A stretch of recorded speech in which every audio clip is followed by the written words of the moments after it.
Good evening. Welcome. 14th of November, 2025.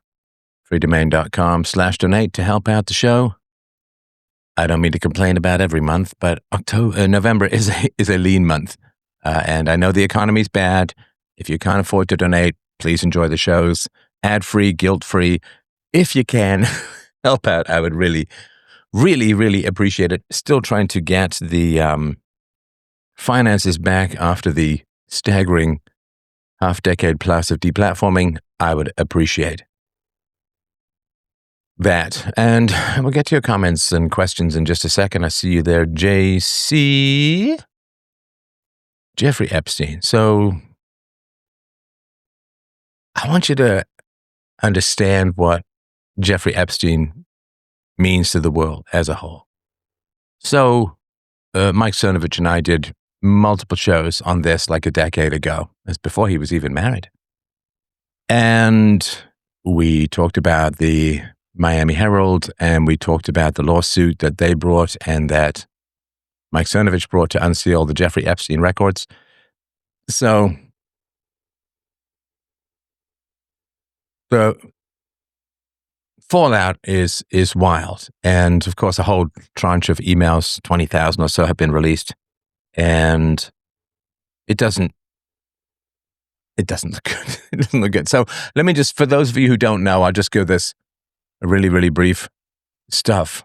So Jeffrey Epstein, of course, was a financier. He went from like a math teacher under Bill Barr's dad's school, if I remember rightly, and he just hit the rocket, hit the afterburners. Nobody really knows how he got his start. Nobody really knows how he was able to end up managing so much money.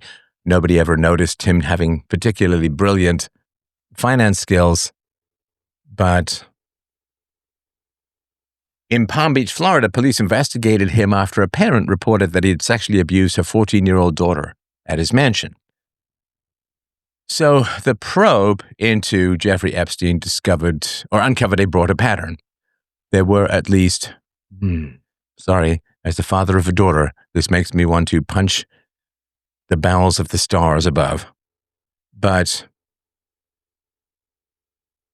federal officials identified at least 36 underage girls, some as young as 14, whom Epstein had allegedly paid for sexual acts disguised as massages.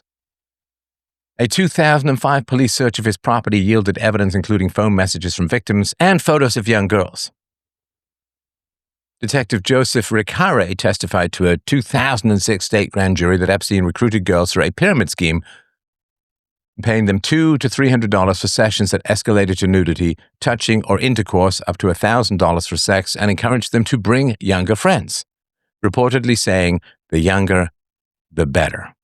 His houseman described the girls as very young, too young to be a masseuse. Despite this testimony, the grand jury indicted Epstein on only one count of solicitation of prostitution. In 2008, Epstein avoided a full federal trial through a controversial non-prosecution agreement negotiated by then U.S. Attorney Alexander Acosta, later Trump's labor secretary. Epstein pleaded guilty in Florida state court to 2 charges, procuring a person under 18 for prostitution and solicitation of prostitution. He entered a no-contest plea on related solicitation charges. This deal granted immunity to Epstein and unnamed potential co-conspirators, shielding them from federal sex trafficking charges despite evidence of abuse involving dozens of minors. Epstein maintained he believed the girls were over the age of 18.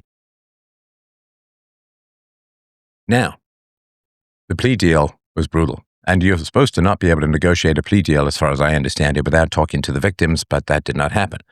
Epstein was sentenced to 18 months in county jail, but served only about 13 months starting in July 2008. Thanks to extensive work release, he was allowed out 12 hours a day, 6 days a week to, quote, work at his office, where abuse allegedly continued.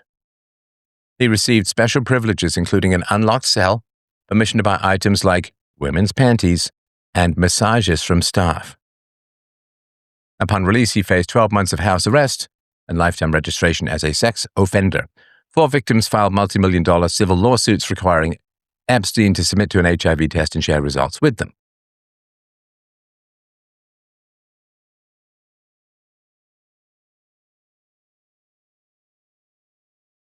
But you see, without the government, how could we possibly have justice? Dozens of children sexually assaulted. Statutory rape, I assume. He spends a year sleeping in jail, allowed out to, quote, work at his office where he continued to abuse others, allegedly. Unlocked cell. Oh, and he can buy women's panties. Oh, he can also get massages from staff. The plea deal was widely criticized for its leniency given the scale of the abuse. Prosecutors knew of statutory rapes 2 years prior but presented misleading minimal evidence to the grand jury, portraying victims as prostitutes rather than trafficking survivors. Who gives a shit? Who gives a shit? Let's say that the 14-year-old girl was a desperate drug addict who was a prostitute. Does that mean that it's not statutory rape? I'm no lawyer, but from a moral standpoint, who gives a shit? They tried the same crap in England where they portrayed the girls who were the victims of the immigrant rape gangs as prostitutes and so on. Victims' attorney Brad Edwards accused the prosecution of intentionally downplaying the crimes. A 2020 U.S. Department of Justice review found Acosta exercised poor judgment, but no criminal wrongdoing. That's fine. The deal's fallout contributed to Acosta's 2019 resignation. Transcripts from the 2006 grand jury, sealed until July 2024 under a new Florida law, confirmed Epstein's predatory conduct but revealed no major new details on high-profile associates like Bill Clinton, Prince Andrew, or Michael Jackson, all mentioned in testimony but denying involvement. Epstein's 2019 federal sex trafficking arrest echoed the 2006 allegations but ended with his death in custody before trial. Nice, tidy operation. Nice, tidy operation.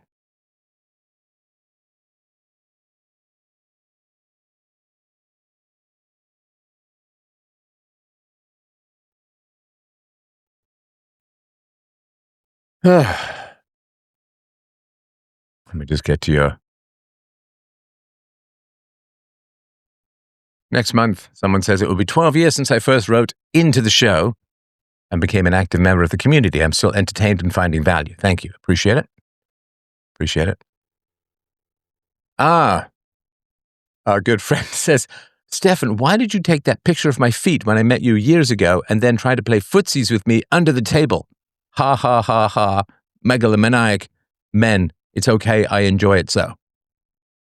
I mean, that never happened, but it's funny, of course, right? Oh, why do you think somebody asks, why do you think Trump has been delaying the release of some of the real horrible stuff? It could possibly collapse the system if it's released. Yeah, I mean, yeah. So let's say, I don't know, obviously, I don't know. But let's just say that the general theories are correct. Let's say that Epstein was a spy gathering compromising information for obvious Voldemort, and there are criminal acts captured on film for hundreds of top-level business, political, media, possibly even religious leaders, although the data I would doubt a little bit more. But let's say that the luminaries, the constellations, the stars above, who organize and run our societies and are constantly lecturing us on the best and most virtuous and nicest and most positive and wonderful ways to live and castigating us for our meanness and our selfishness, for wanting to preserve our countries, our culture, our history, and so on. Let's say, just as a vague possibility, let's say that all of those people are captured, controlled, bought, owned, and blackmailed with certain jail sentences for many years, and none of it's real. Let's just say, as a possibility. There's no proof. There's a lot of evidence, but there's no proof. Or what would happen to society, let's say, if the top couple of hundred people in the world, in terms of power, influence, and control, were revealed to be horribly compromised and under the thumb of X, right? Whatever. X organization, group, person, whoever, right?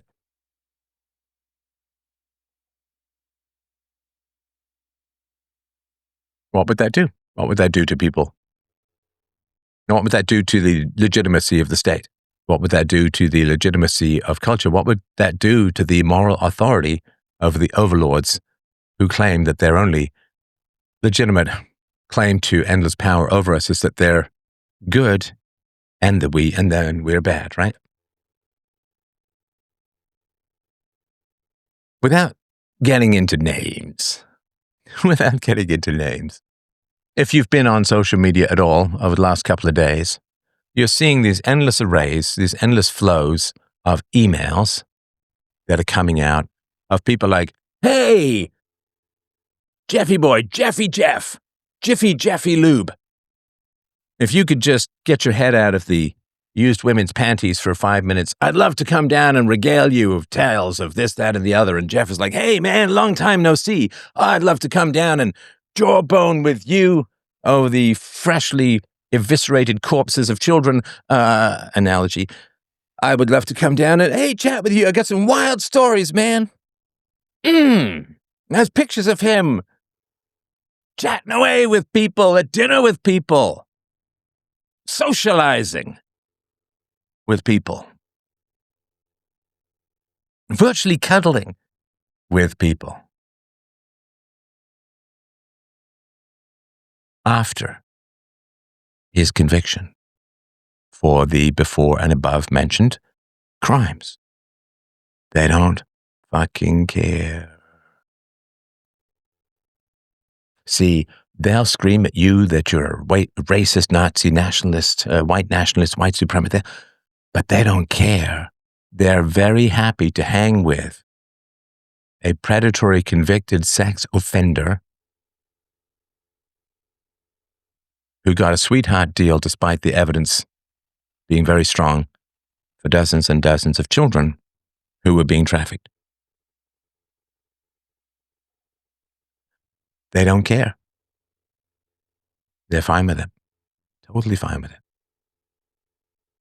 We all know the names. You can just go look it up. They're all fine with it. They got no problem with it. They got no problem with it at all. It's all a big club. No morals, no virtues, no ethics, no standards. They're fucking soulless psychopaths who use words of pretend morality only to wound and harm those who might be closing in on their bottomless den of iniquity and evil. I mean, of course, there are some people who we know are absolute amoral or immoral or evil scumbags. I've talked about him before. You know, the rock stars who adopt a kid so that they can have their way with her across state lines. So we know, but, you know, at least those people aren't lecturing us on morality. Oh, you must be good. You must be virtuous. You cannot be phobic or anything that we deem negative, unsatisfactory, just not done.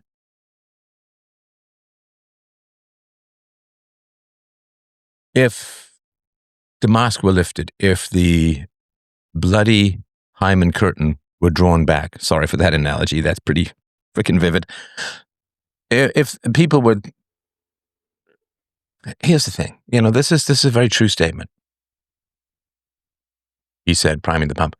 It's a very true statement that most people are about 30 to 60 seconds away from mental collapse.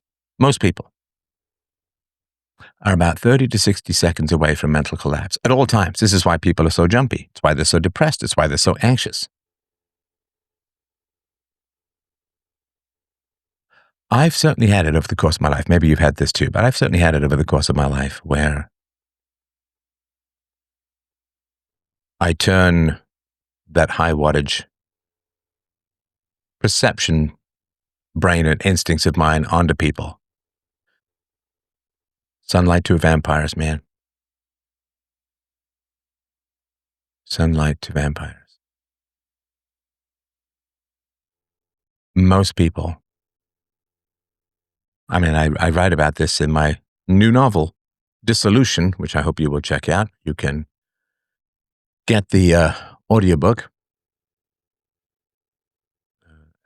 at freedomain.com/donate. Just subscribe and you'll get the audiobook and a bunch of other goodies.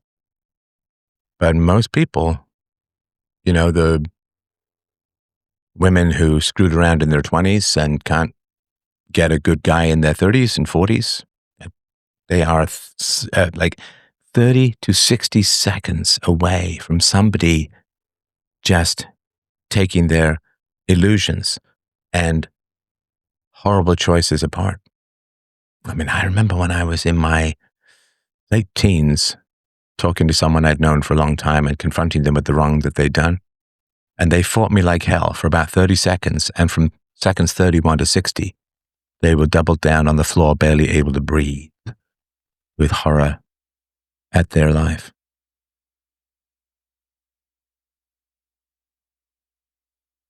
You fucked up is true for just about everyone.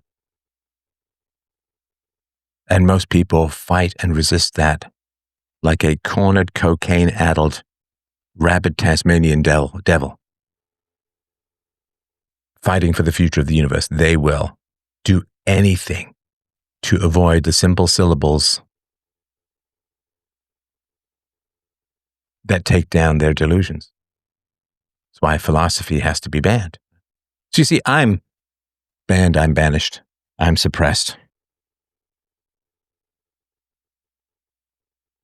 Oh, I got my second retweet from Elon Musk today. Oh, sorry, not retweet, but a like from Elon Musk today, which was nice.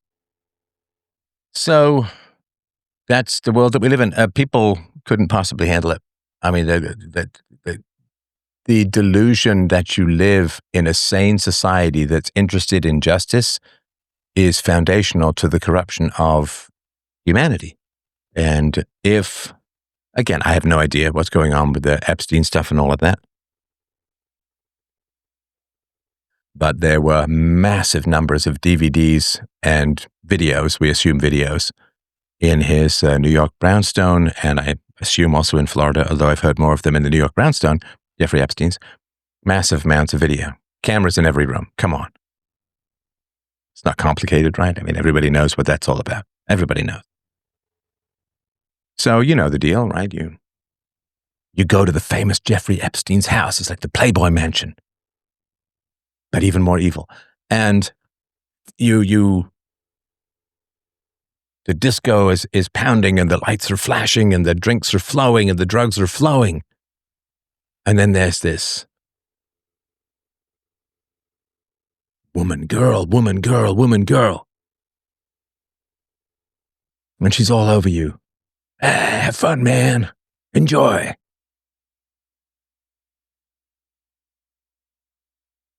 And then you wake up the next day.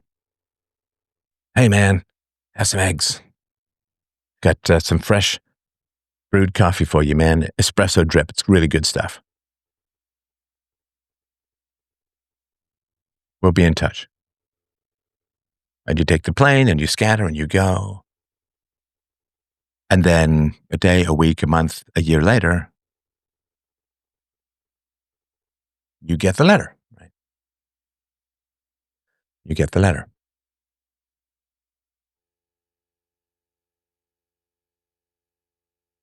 And the letter is still images from the video of you having sex with an underage girl.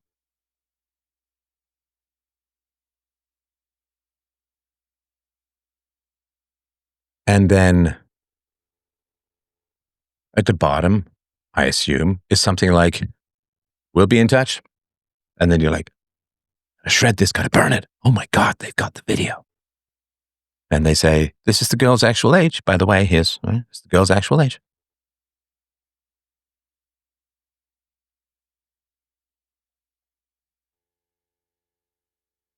And then you live in fear.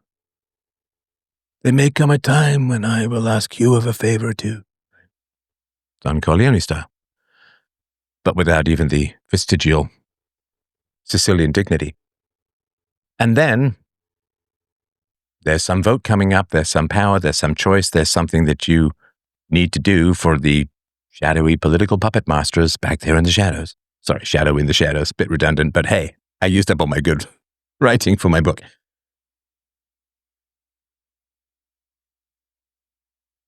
And then when you're about to make that decision, hire that person, fire that person, cast your vote, whatever it is that's going on, someone comes up to you at a party.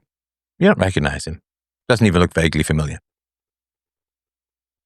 And he says, wow, so I hear you've got this vote tomorrow. Wow, that's wild, man. That's wild. I myself, I lean a little bit more towards voting yes than no. I mean, obviously, I don't have your power. I'm just some guy, right? I mean, I voted for you and all of that, but I would vote this way. And I'm so sorry. Do you look a little familiar? I think you do. Did I see you at Epstein's Island? Did I see you at that party? Oh, forget it. Never mind. I mean, it was a crazy time. Am I right? I don't think I've ever woken up with such a hangover. Anyway, listen, man, been great catching up. Maybe I'll see you on the island at some point again, because every now and then you just need a blowout to clear the pipes, right? And he wanders off, right? And you get the clear signal. You better vote yes, or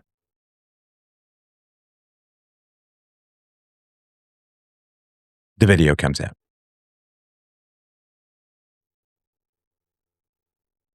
Is that how it's done? Could be. That's all just fiction. That's all just made up. I have no proof.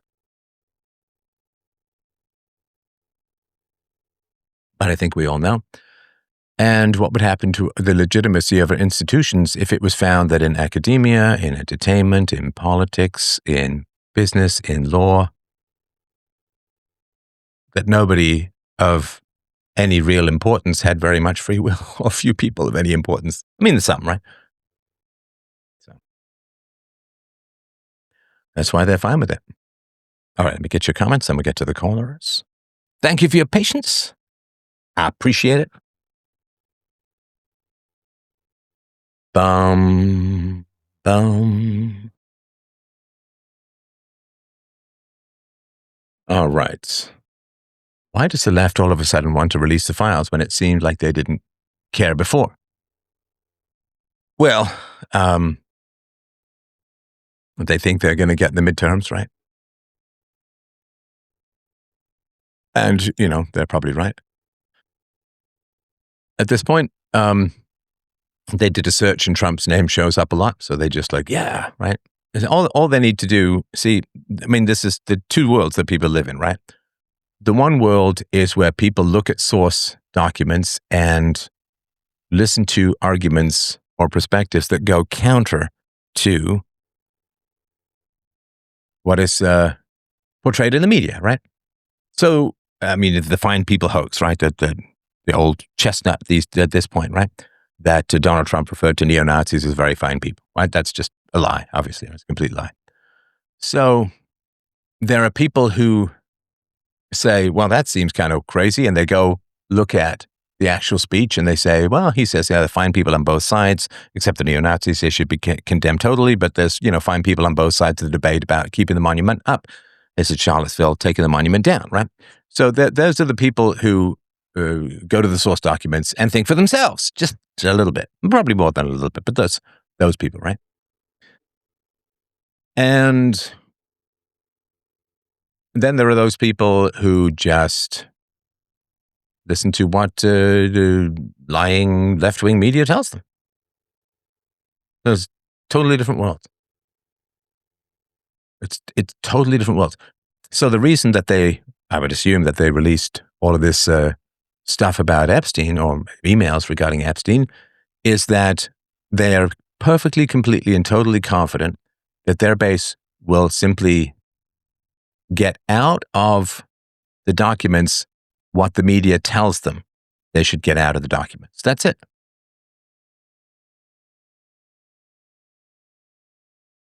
Because they know that their base, their supporters, are there for the free stuff, are there for the power and control over others, are there to exercise historical, made-up grievance hatreds.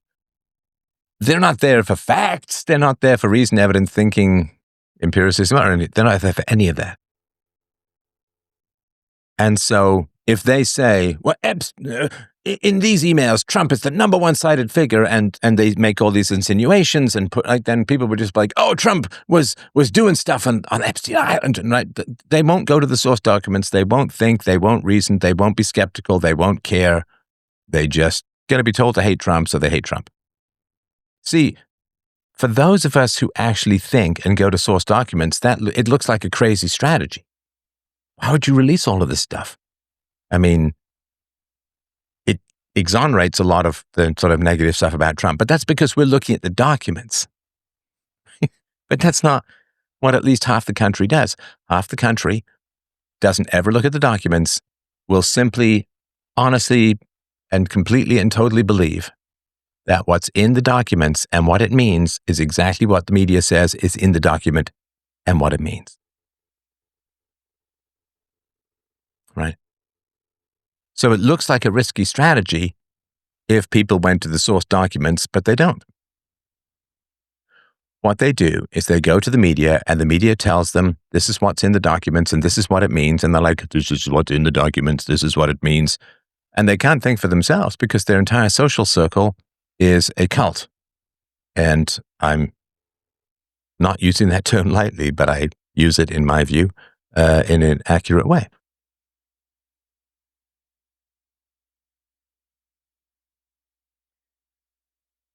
So it's kind of like, when I was back in the day, when I first started hearing about this eschatology, end time stuff, I'm sure you guys have heard about it too. It happens all the time, right? You get some crazy lunatic extremist cult and they say, well, the end of the world is 3 Saturdays from now, and the members all sell their stuff and break up with their wives and husbands, and, they don't even make a will out because it's the end of the world. If there's nothing here, there's nothing to leave anything to people. And so they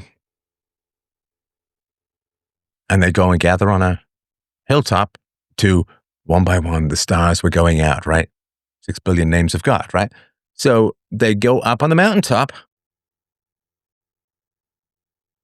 and the end of the world does not come. And what happens? Well, they just say, well, we got the date wrong.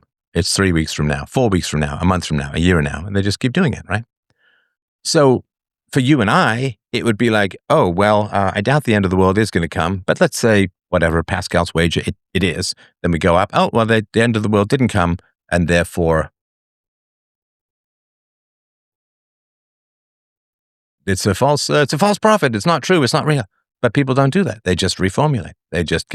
Because once you're not thinking for yourself and you're told what to do, you have no capacity to get to the truth at all. In any way, shape, or form. You have no capacity to get to the truth at all. The truth is only what you're told. So it looks like a crazy strategy to release all of these emails, except the Democrats, the people on the left, have absolutely no doubt that they don't believe there's any danger because nobody's going to read the emails directly. They're just going to repeat what they're told. That's all, right? All right. Yeah, we've seen, as Joe says, we've seen what the deep state in Hollywood cheer for, such as Roman Polanski. Yeah, for sure. What are your thoughts on Quebec and French Americans in general? I mean, Quebec is kind of a traitor province in many ways. Someone said, Zimph, yeah. When you state some basic truth or ask basic questions, people completely freak out. Not everyone, obviously, but the toxic types that are being referenced. Right. So, see, there are people like, why do people join these lunatic cults and these extremist things, and why do they get radicalized by the lying their ass off mainstream media? Because when you don't think for yourself, you kind of don't exist psychologically. You're just an NPC. And if you're an NPC, thinking people don't want to be around you. So you have to be around other unthinking people. But the only way you can be around other unthinking people is if you all, like dawn drunkards, prop each other's false beliefs up. That's all. The only service that you can provide is, well, I'm an NPC. I don't think for myself, is what people say. That's what's going on. I'm an NPC. I don't think for myself. So no thinking people want to be with me because everything I say is boringly predictable and I barely exist in any foundational sense psychologically. And so why would anyone want to spend time with me? Well, the reason that people want to spend time with me is we all prop each other's beliefs up. Yeah, can you believe what Trump did now? Can't believe it. Right? Can you believe how crazy this person is? Can you believe how evil that person is? They're just propping each other up. That's all. And if you were to raise one, like, I'm not kidding about this, man. We've all been there. If you raise even one stinking lousy question, badges, we don't need no stinking badges. If you raise one lousy stinking question, you're out. You're out. You're deplatformed. You're an unperson. Nobody wants to talk to you. And then you're alone. You can't really think for yourself, so the thinking people don't want to spend time with you, and you've just refused to participate in the mutual cookie masturbation session of propping each other's falsehoods up. So you're of no use to anyone, and you're isolated, and you're ostracized, and you've got nowhere to go. So you shut up, and you agree with all the bullshit spewed by the mainstream media because that's the only possibility of any kind of social life you have.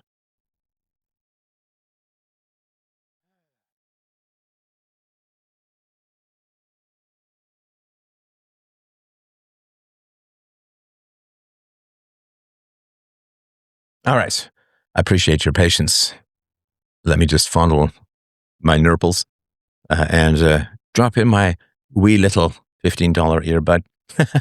I took a photo the other day of my workout gloves, which are like Bachelor 3-thread underwear thin. And I'm like, am I just cheap? Do I just not like buying things? Oh, well, it's a nice microphone. Okay. JC, thank you for your patience as I yorble and warble.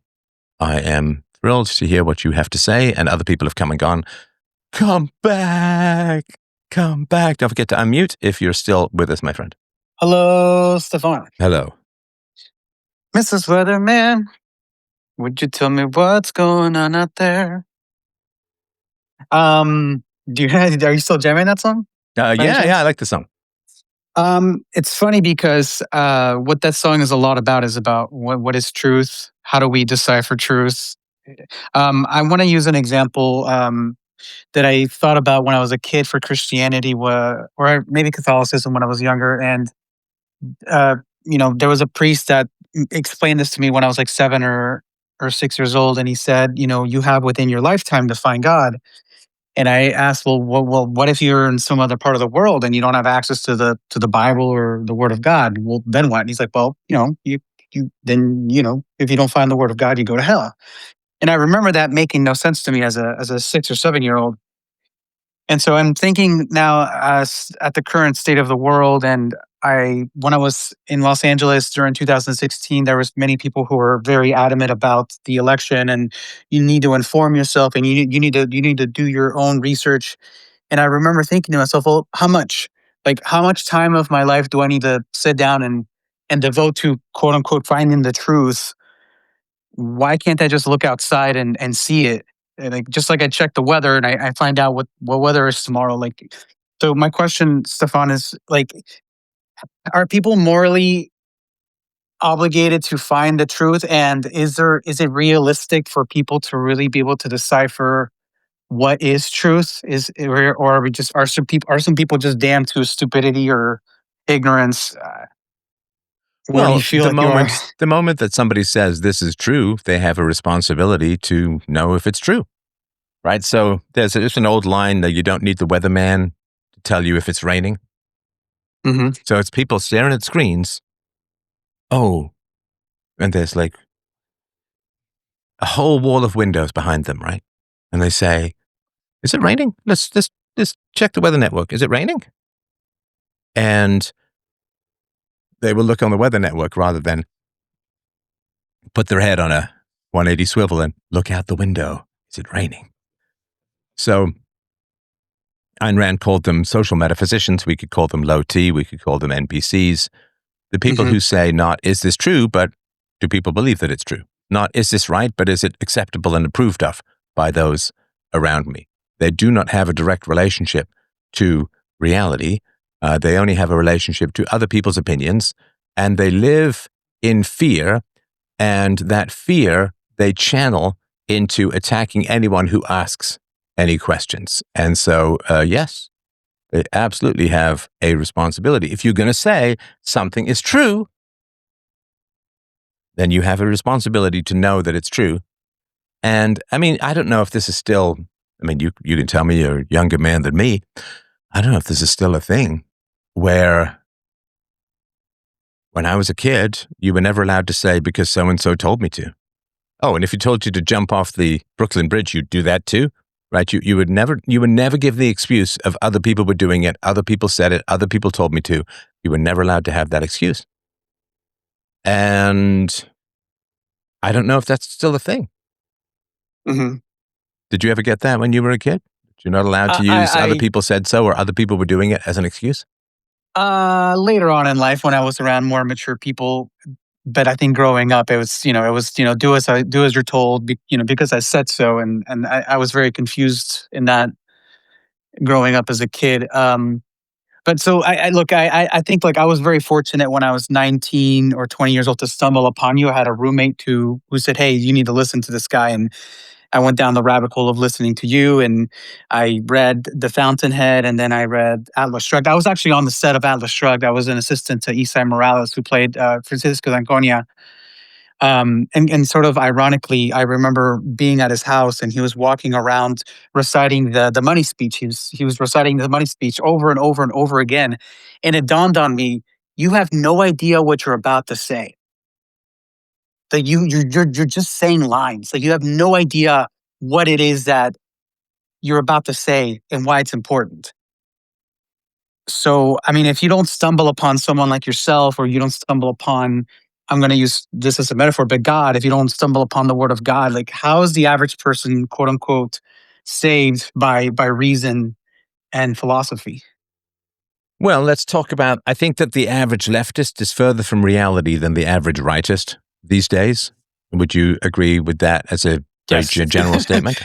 As a paradigm, yes, 100%. Right.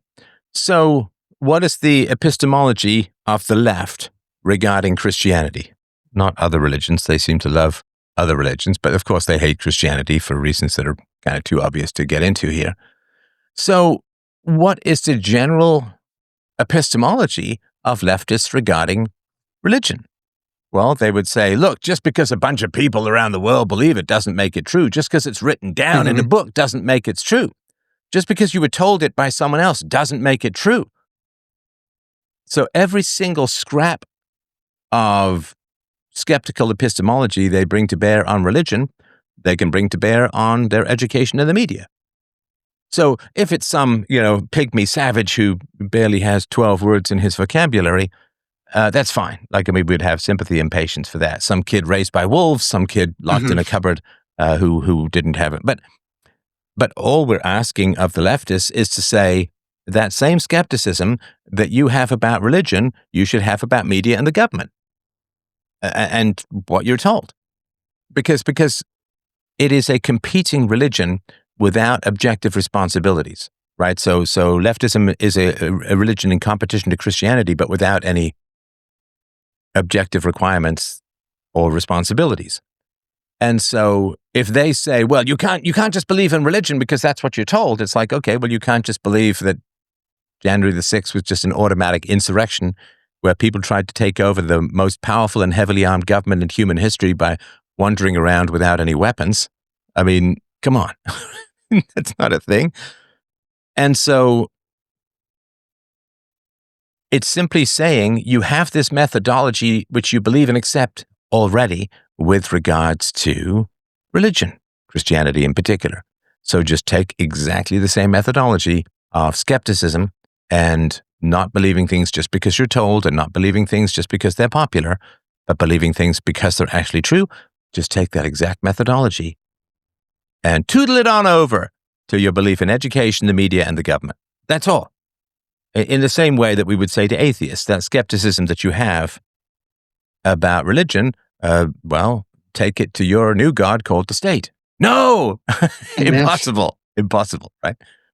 So the reason why the people on the left are 100% responsible for the lies that they believe is that they have been for at least a century and a half railing against Christianity using the exact same tools of reason and skepticism, but they refuse to apply it to any of their own most sacred beliefs, which makes them rank hypocrites. Mm-hmm. Are you familiar with Alan Watts? Somewhat. He's has some very interesting Zen Buddhist perspectives, but he has this thing that he says. He says, "Look at the night sky, and we see these formulations of stars that we call constellations. And this one over here, this is the Big Dipper, and that's what it looks like from here. But if you looked at it from some other part of the universe, it would look completely different.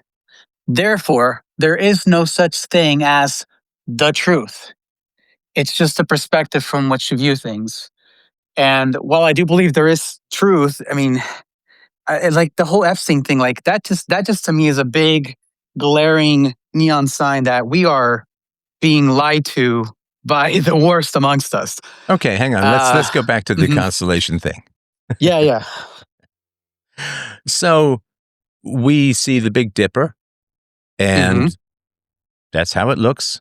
And he's saying, because if you looked at the Big Dipper from another angle, it wouldn't look like a Big Dipper. Therefore, there's no such thing as truth. It's the perspective from which you view things. Now, I take that to, I think there's some truth in that, but nobody says it is the Big Dipper. It's just a nickname. Mm-mm. If I refer to let's say I'm 20 and my father had me when he was young and my father's 38, and I say, the old man, my old man, it's like, he's not an old man. It's like, it's just a nickname. Nobody says that it is a Big Dipper, and everybody says this is just kind of how it looks to us. So it is not a universal statement of truth that constellation or Orion's belt or whatever is the Big Dipper. They're just like, it kind of looks, everybody knows that's just how, so it's not some big revelation that if you rotate it, Star Raider style, if you rotate the stars, of course it's going to look different. Like, is this Alan Watts' big contribution to take a nickname for something and say, this defies objective truth as a potential epistemological reality? I mean, that's just nonsense. That's not what anybody was ever saying about constellations. Of course, they're just saying how it looks to us, right? Orion's belt is just 3 stars. I get it. Nobody else says that it's an actual belt.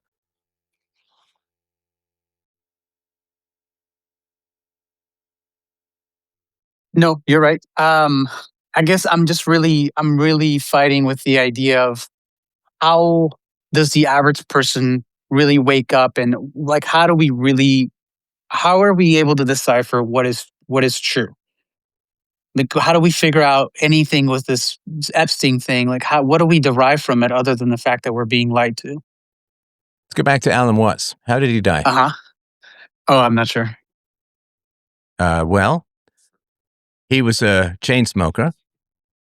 He was a rampant alcoholic, and he fucked anything with half a pulse.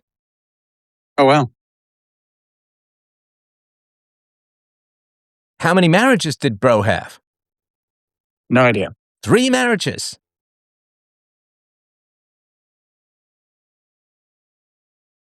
Married 3 times. Nicotine addict, alcohol addict, sex addict.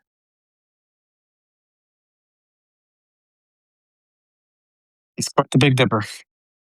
Do you really think that stars from a different angle was a big problem in his life?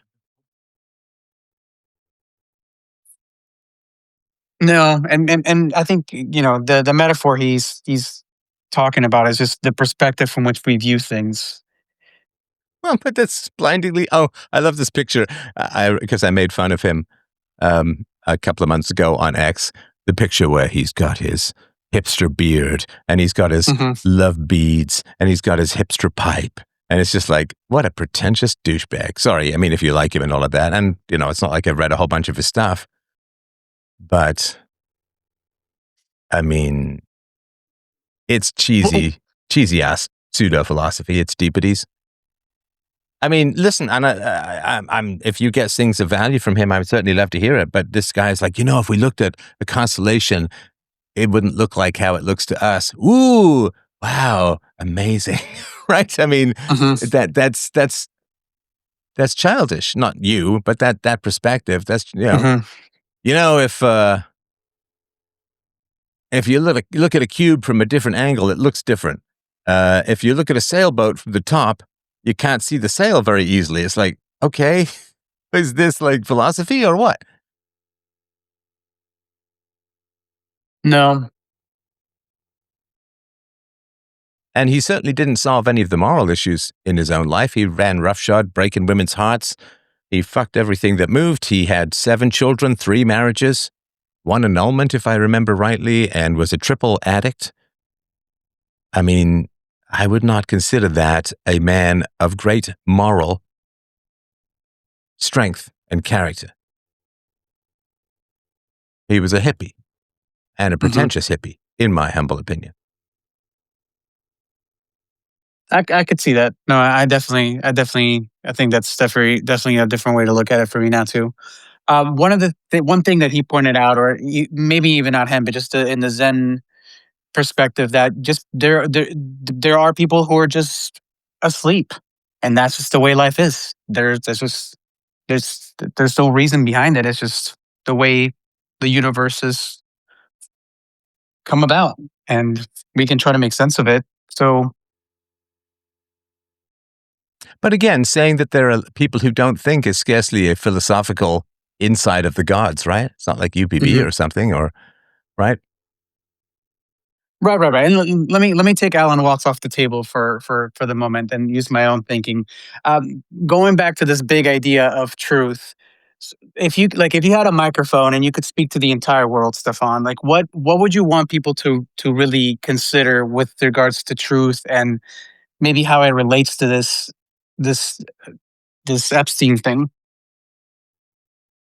Sorry, if I had a microphone and could talk to the world? Yeah, if you had the world I listening do to have you a for a microphone minute. and I am talking to the world. I'm sorry, what do you mean? I Steph, I if you were know. bald and 59. No, no. I mean, like, if you like Big Brother, like you could force everybody to listen to you for 1 minute. Oh God, why would I want that? It's a hypothetical. I'm just saying, if there's something that you wish What if it's more a people would hypothetical know. that I don't want? Like to take a silly example, like, okay, Hmm. imagine you were a murderer. It's like, but I don't want to imagine that. You know what I mean? I wouldn't want to force people to listen to me. Philosophy is something that you have to enter into voluntarily, right? Hmm. No, that makes sense. I hear what you're saying. I guess I'm just asking, what would you want more people to know?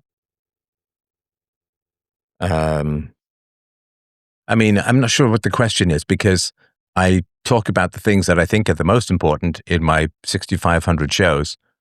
Hmm. So when you say to me, Steph, theoretically, what would you talk about people that would be the most important? It's like, well, I try to talk about what's important every time I do a show. So You're right. You're I'm right. not You're sure. right. I'm not sorry. I'm not sure what you think that there's more important stuff that I'm not talking about.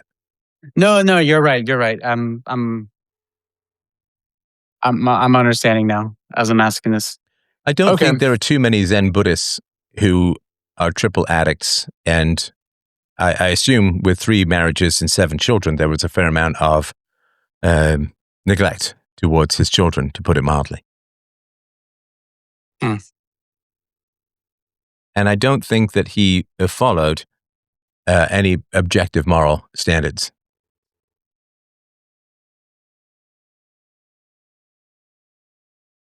I don't know much about him personally. I've listened to some of his lectures. Right. They're soothing. I mean, they sound cool, and I get what you're saying now.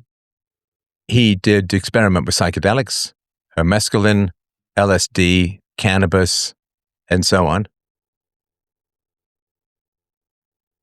I don't think Mhm. he became an addict, but he definitely did a bunch of stuff. And the alcoholism is just really sad.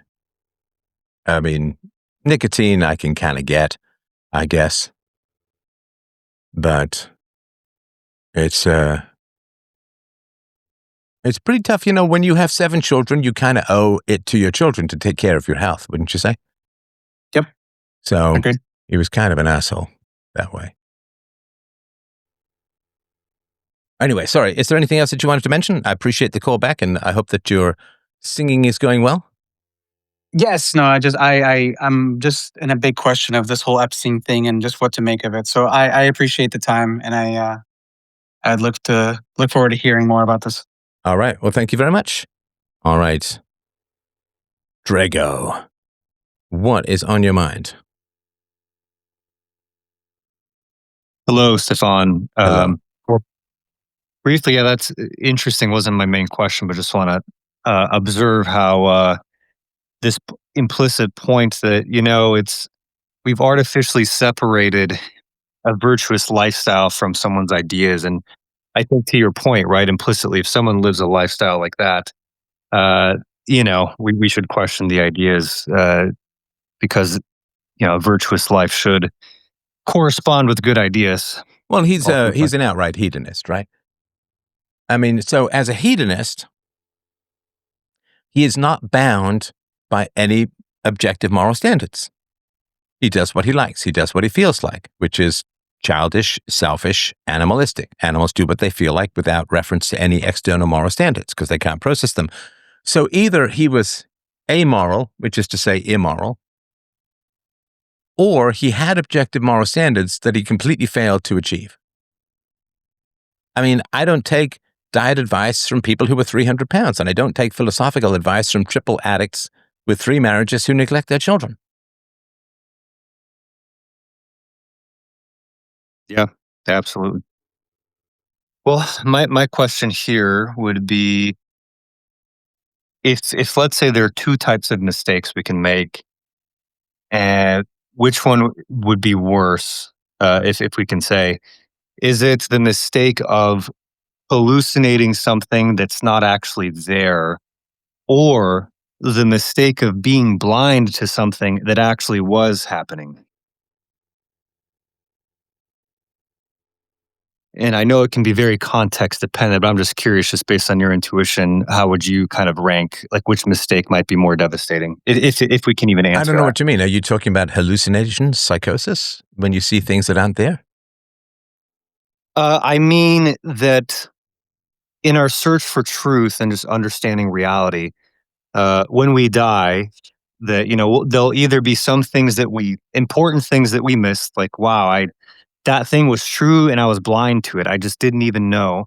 So that's one kind of mistake. The other mistake is I believe stuff that weren't true. I had these extra beliefs that just, I believed in, I thought something was there and it wasn't actually there. Are you talking And about, sorry, what do you mean by after you die? uh, I just, yeah, I mean, I just mean that, is it worse to hallucinate or to be blind, right? What would be worse? Like if there's to not see something that's there or to imagine something there when it's not there. This is the big moral issue in your life? No, it's not a moral issue. It's just an interesting question. I don't have like an No, angle. but Like, there's there's no no like answer to follow it, up. right? Because it is so context dependent. Is it better to see things that aren't there or not see things that are there? I mean, it depends. Yeah. I mean, No, sure, sure. if you hallucinate that there's a deer on the road and you drive off a cliff, that's bad, right? Right? Right. If you don't see that there is a deer on the road, when there is, then you hit the deer, and that's also bad. Or if it's a moose or whatever it is, right? Especially something big. So it's I don't know. There's no philosophical answer to the question without context. Yeah. No, fair enough. Fair enough.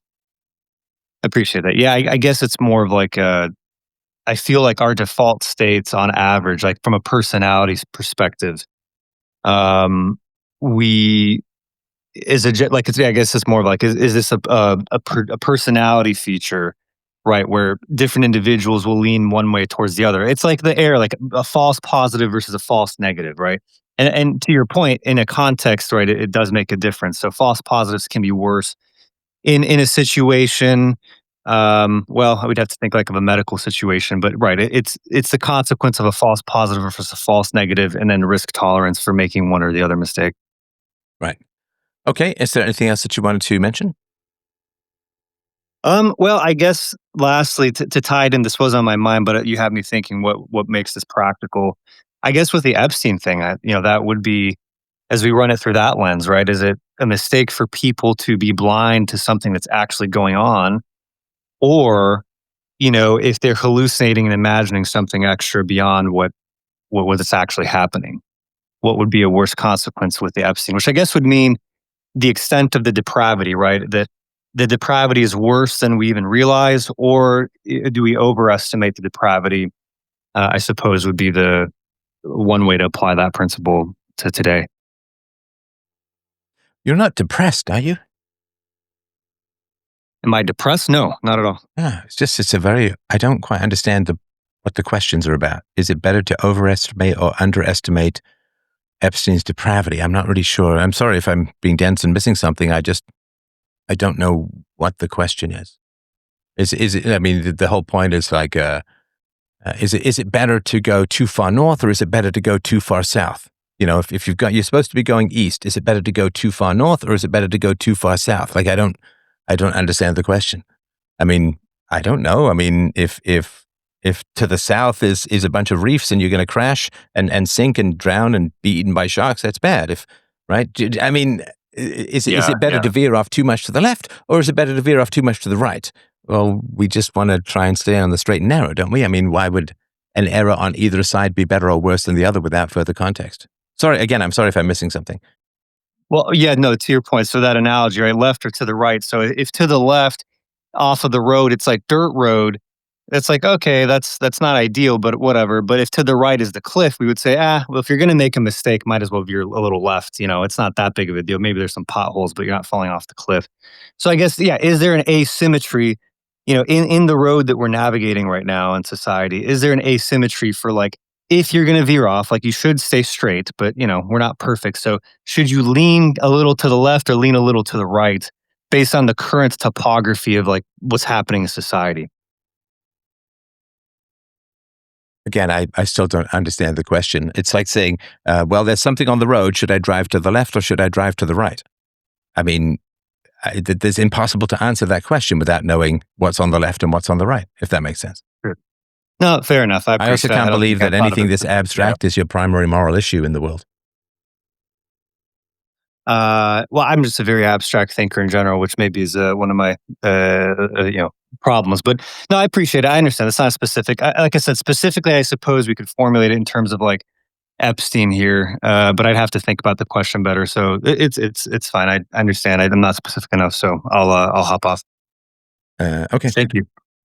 Yeah, it's almost a little surprising to me that if you get to talk to a fairly world-renowned moralist, that you'd bring up things that are not part of your life at all. It just seems odd to me. All right, Ruben. Oh man, now I want a sandwich. Somebody says, a simple question. Why doesn't Stefan understand?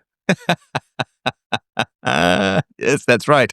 Well, Fid Getty guy, I guess you're just so much smarter than me. All right, Ruben, what's on your mind? Going once, going Hello? twice. Yes, sir. Hello? Hi. So, yeah, regarding the Epstein files, I mean, I don't think, there's much to be seen overall, and I don't think anything is to be released. The Department of Justice already said that they're not charging anybody new. If they start releasing information, it's not like citizens can go and do their own investigation. And if they say anything and they release anything that makes people look bad, people can sue, right? So many names will be redacted and are redacted, and even if they release more, need to be redacted because there's private information, that people can sue for libel and sue the government, and people have before for releasing documents and private information. And so I think the whole Epstein thing's a big distraction. And yeah, I think, two attorney generals of two different administrations have had access to information, and maybe there's new information, but I don't think so. So, yeah, I think that the whole thing's overblown, and both sides use the unknown to their advantage, or all sides use the unknown to their advantage. So, why do you think people are interested or focused on the Epstein thing? Well, because a few reasons. I think it's a good question. Number one, I think, is what you don't know. Right? It's like a mysterious thing. You kind of want to know. It's like, you know, how did who was on his list? Who was he speaking with? Who was X, Y, and Z? So it's like just out of curiosity, right? And then the second thing is that people want the perpetrators of the potential crimes to be opponents of them, whether the Republicans, Democrats, whatever, or against a certain billionaire that they don't like, or millionaire, or movie star, who knows? But I think those are the two primary reasons. I think there's other reasons, and then obviously, I think a good moral reason is to find out what happened, right? But as individual citizens, if the Department of Justice did not indict somebody, we're not going to be able to indict them. We're not going to be able to dig deeper. And so we don't have that power. We don't have any mechanisms to do so. So yeah, it's a good question. That's what I think. So, I mean, curiosity is a generic trait. So, why do you think it would be more focused on, like, why do you think people care about the Epstein thing? And I'm not really sure. I mean, wanting to see people go to jail. I mean, it could be just about anything. What do you think is the fundamental driver as to why people are so fascinated by the Epstein case, or so invested in it? Well, I think that Epstein himself knew a lot of famous and powerful people. Oh, we know in that. a Yeah, that's not an I think. We know that for sure. Yeah, yeah, yeah. I mean, we got So, video of them going in and out of his apartments and his home. So yeah, we know for sure that he hung out with. There's pictures of him at dinners and people hanging out with him. And this is one of the reasons I think why perhaps Melissa Gates did not find Bill Gates to be so appealing to stay married to. So yeah, we know for sure that he was. but maybe that had something to do with it. Maybe it didn't, right? So that's like a curiosity, right, about Melinda Gates' marriage. We don't know. Um, because many people interacted with him before he was convicted. He was indicted and convicted once, and then indicted again, where he was in, jail. And uh, you know, before the first conviction, he interacted with many people, and so yeah, I think there's that curiosity. Is like these famous people did. Bill Gates have anything? Did Bill Gates do anything wrong? Okay, so Did, why are people fascinated? Bill Clinton? Hang on, but why are people fascinated as to why, let's say, Bill Gates did something? If he did something wrong, why are people fascinated to know? Because many people don't like Bill Gates, right? That's one of the reasons, in my opinion, and it's also just he's one of the most public figures out there. He used to be the richest man in the world for a long time, and I think people are just interested, naturally curious, and some people want to see him fall. I don't. Yeah, I mean, maybe for sure, but I don't think that. I don't think that that's the major reason. So, so what do you think? Is it regarding Bill Gates? Is it regarding Epstein? No. I mean, I think why are another people reason is- fascinated? I mean, and I'm happy to take answers from the audience here, but why are people fascinated about Epstein? Why is the Well, story? another reason is because some people believe that he was connected to higher powers, such as government organizations, foreign and domestic, right? Although there's no real proof to that yet, if there will be, and I don't know, who knows? But that's another curiosity angle, right? Like when you don't know something, your mind can go everywhere. Yes, It but can there's go- so many things that, why do you think Epstein is a focal point? Because there's tons of things that we could want to know about what happened to Amelia Earhart, where Jimmy Hoffa is buried, Oh, yeah, yeah. But there's people, like there's certain things that stick, right? Obviously 9/11 is one, JFK Tupac. assassination. Okay, Anytime. bro. Yeah. Okay, am I listening to you? Yeah. Okay. So how about when I'm talking, you don't talk in my ear? All right. Is that fair? All right. Because it's like second or third time I'm trying to, and I'm not dominating the conversation here, right? I'm asking you questions and listening to the answers. So do me a solid and just be basically polite and let me finish my thought before you start talking over me. Is that okay? That's reasonable. Thank you. So yeah, we've got JFK, we've got the assassination of JFK, we've got 9/11, and Epstein are big things. And the question is always, why are people very interested in these things? Now, the answer, I believe, and let's just take the Epstein thing. So we have a bunch of people who are telling us that they're better than us. We have a bunch of people who say, I have the right to rule over you. I have the right to control you. I have the right to initiate force against you because I'm just so frickin' good. And I'm just so frickin' moral. And I'm just so frickin' talented and all-knowing and good. And I have the right, as Bill Gates has done, to talk about you can't allow cows to fart, and global warming is going to kill us all. And it's really, really important that we have gain-of-function research and all of this stuff that people say.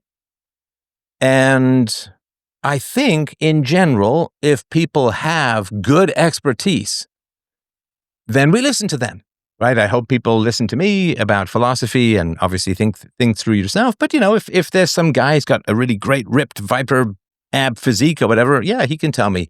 I remember, was it Adam Kokesh, when I used to go down to the New Hampshire Pork Fest, right? I mean, I did some shows with Adam Kokesh, and the guy was pretty ripped. So and I remember I had a bag of chips because I was hungry and he wouldn't touch it with a 10-foot pole. And it's like, yeah, so if I want to get ripped, maybe I go talk to Adam Kokesh and he can tell me how to get ripped or something like that. But so when people put themselves forward as having so much knowledge and virtue and they're immune to the corruptions of power and all of these great things that these people are doing, should we submit to them? It's a really, really important question. So let's say that you have a nutritionist who's just lost a bunch of weight and she says, well, you should follow this diet. And it turns out she doesn't follow that diet at all. She eats a bunch of crap and then snorts Ozempic by the pound or something, right? So then that would be something quite different. So I think people are willing to submit to those in authority if those in authority are genuinely moral, have their best interests at heart, and can handle power. That's the social contract. And I'm not talking about how we would think of it, but how most people think of the social contract. So then the question is, what if they're evil? What if they're compromised? What if people have images of them committing horrible crimes against children, and that's why they say what they say? What if every actor who praises Biden and eviscerates Trump is just doing that because they want to have a career, and they won't have a career if they don't pull off that sort of shit, right? I mean, you got the bishops in America following the Pope's lead, talking all about how terrible it is, that there's borders being enforced and immigration laws being enforced and so on. It's like, I mean, the Vatican is worth tens of billions of dollars, has taken in, I think, about 20 Syrian refugees over the last couple of decades. So, yeah, I don't. Like, what if the people who claim to be better than us are lying, broken, compromised, criminal, blackmailed, don't have free will, and are kind of making all these moral pronouncements and laughing at us behind the curtain, right? Like all the people who were like, during COVID, they're just yapping away and chatting with each other, and then the cameras turn to them. It's like, oh, put on your mask, right? You got to put on your mask. So I think people are interested in this because it is foundational to the social contract. It is foundational to the social contract. This is why I was saying, like, our entire system rests upon a certain number of assumptions. And if those assumptions turn out to be false, the system is done. It's toast. Like we then come up with something new. Hopefully, I mean, we will have to come up with something new.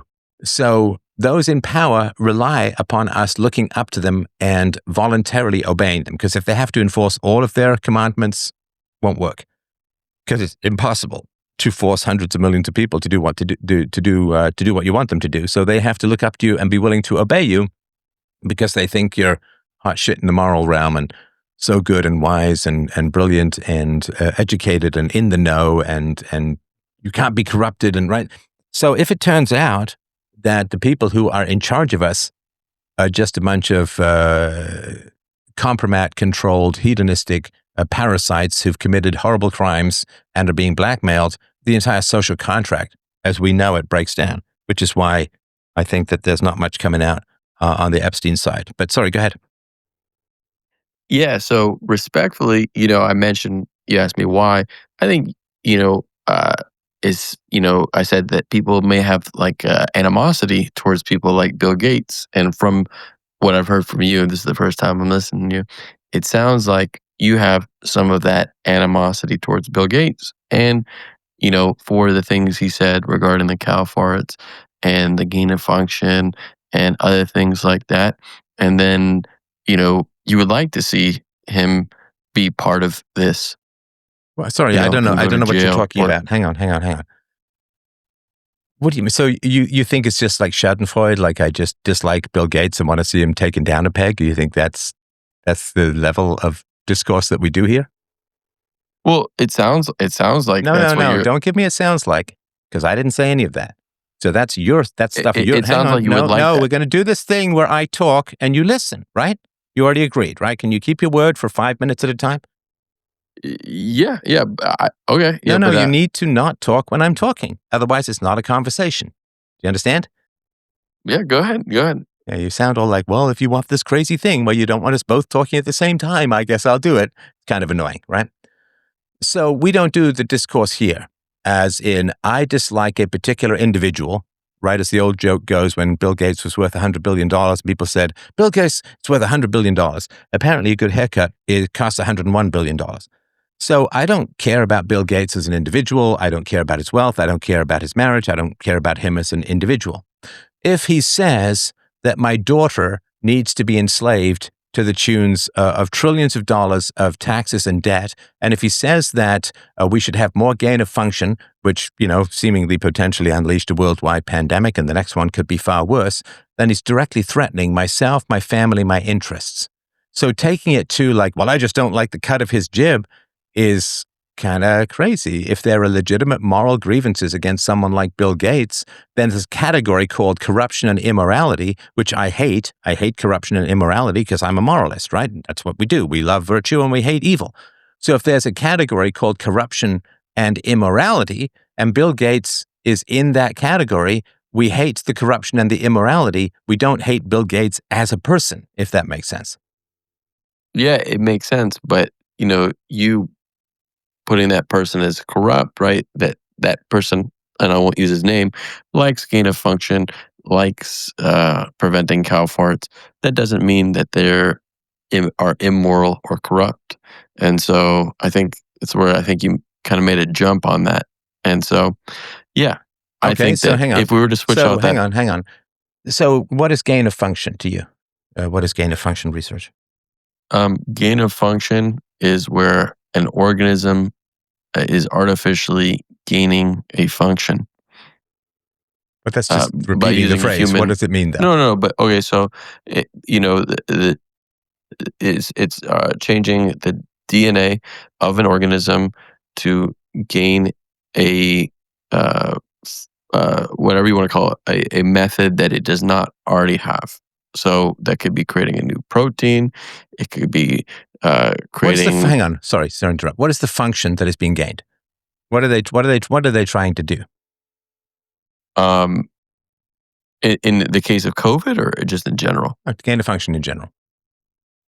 Gain of function can be making something increase its viral load. It can increase its lethality.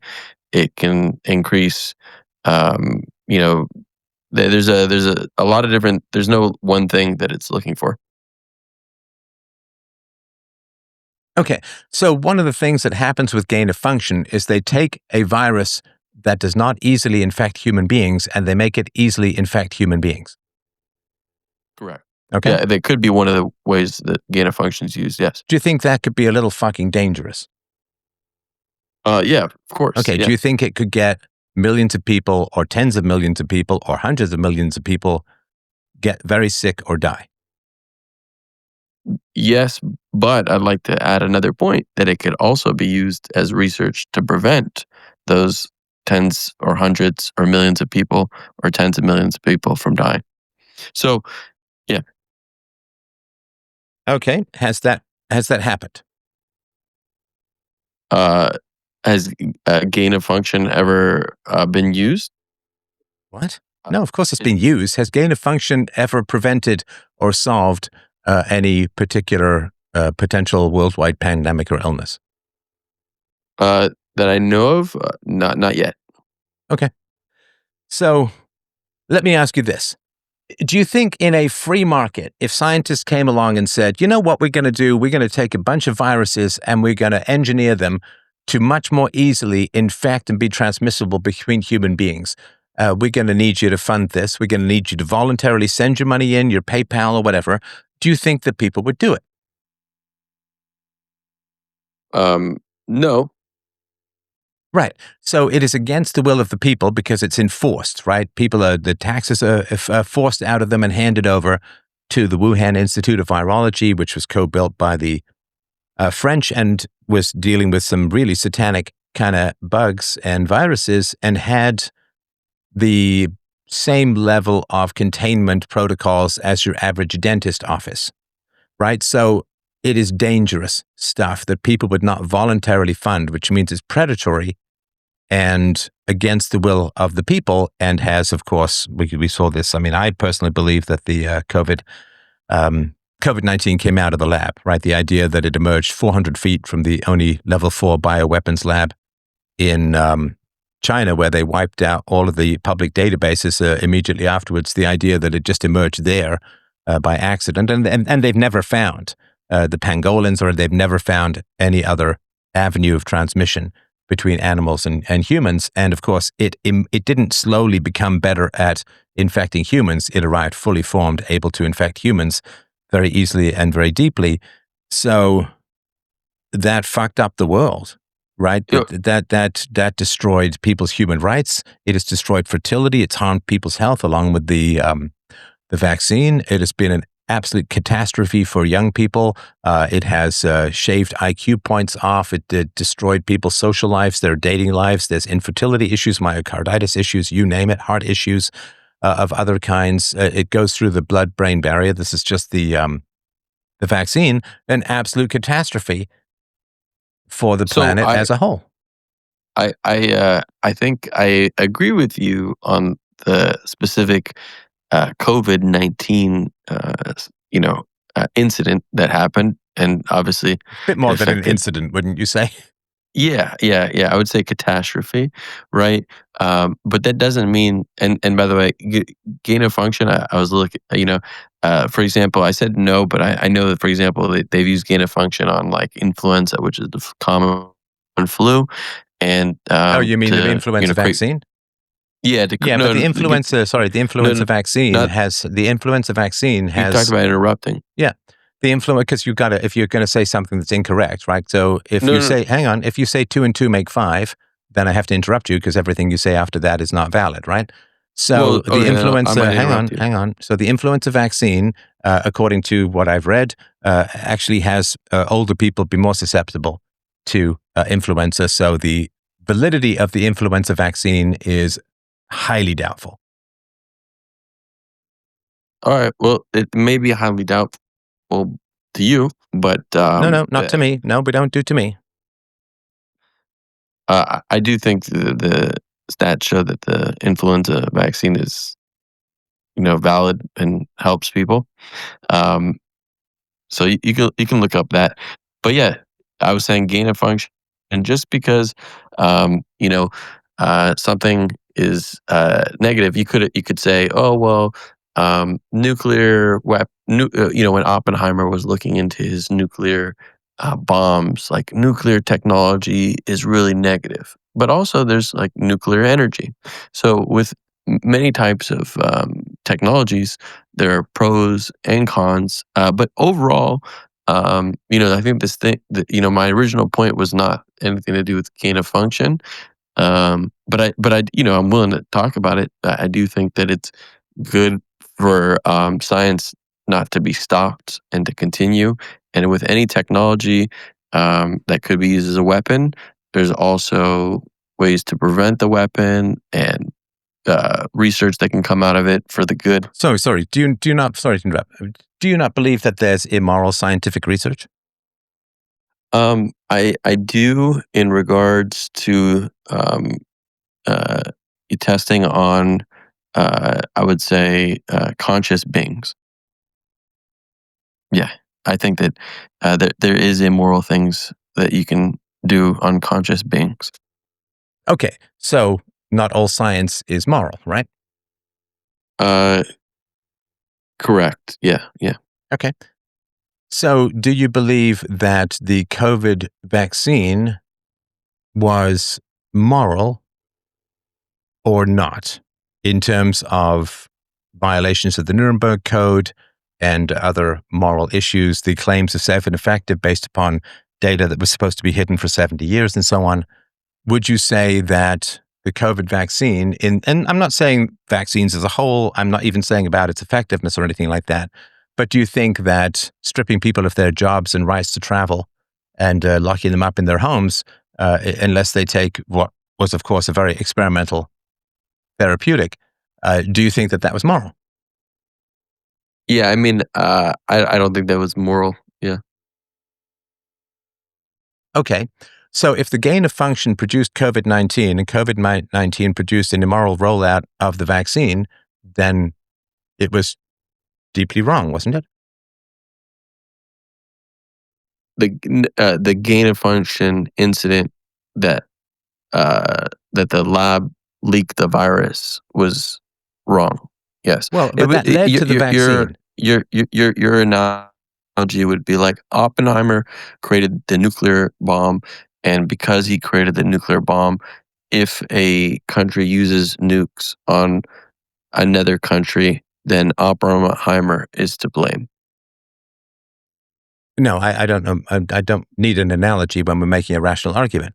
So if gain of function led to COVID-19, and if COVID-19, which we know led to the vaccine, and you consider the vaccine and COVID-19 to be immoral, then that would be bad, right? I would consider the vaccine mandates and the restriction of movement, not the vaccine itself, bad. But uh, yeah, overall, the from the start to beginning, the whole thing, I would say, was catastrophic. Okay. Yes. So if you had something, and I don't know whether this is true or not, because I'm certainly not an epidemiologist or a doctor or anything like that, or any kind of specialist, but I've certainly seen people, and I don't know if they're right or wrong, saying it's one of the biggest catastrophes that's ever happened in public health over the history of the species. But let's just take that as a possibility. So if gain of function and the compulsory nature in many ways of the vaccine were deeply immoral, then would you say that people who were pro gain of function beforehand, particularly people who had a lot of money and authority and so on, people who either funded it or were very pro gain of function, do they share some moral guilt in the resulting disasters? So I think there's a disconnect between gain of function and the specific incident that happened in the Wuhan Institute of Virology, where the virus was leaked.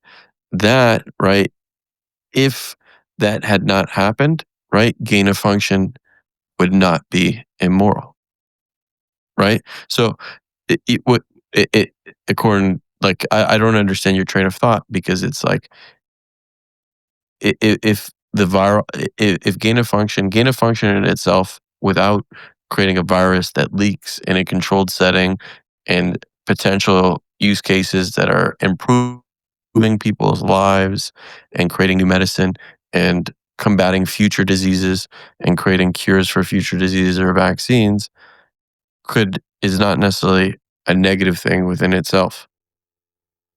So No, the negative thing is forcing people to pay for that which they don't want voluntarily.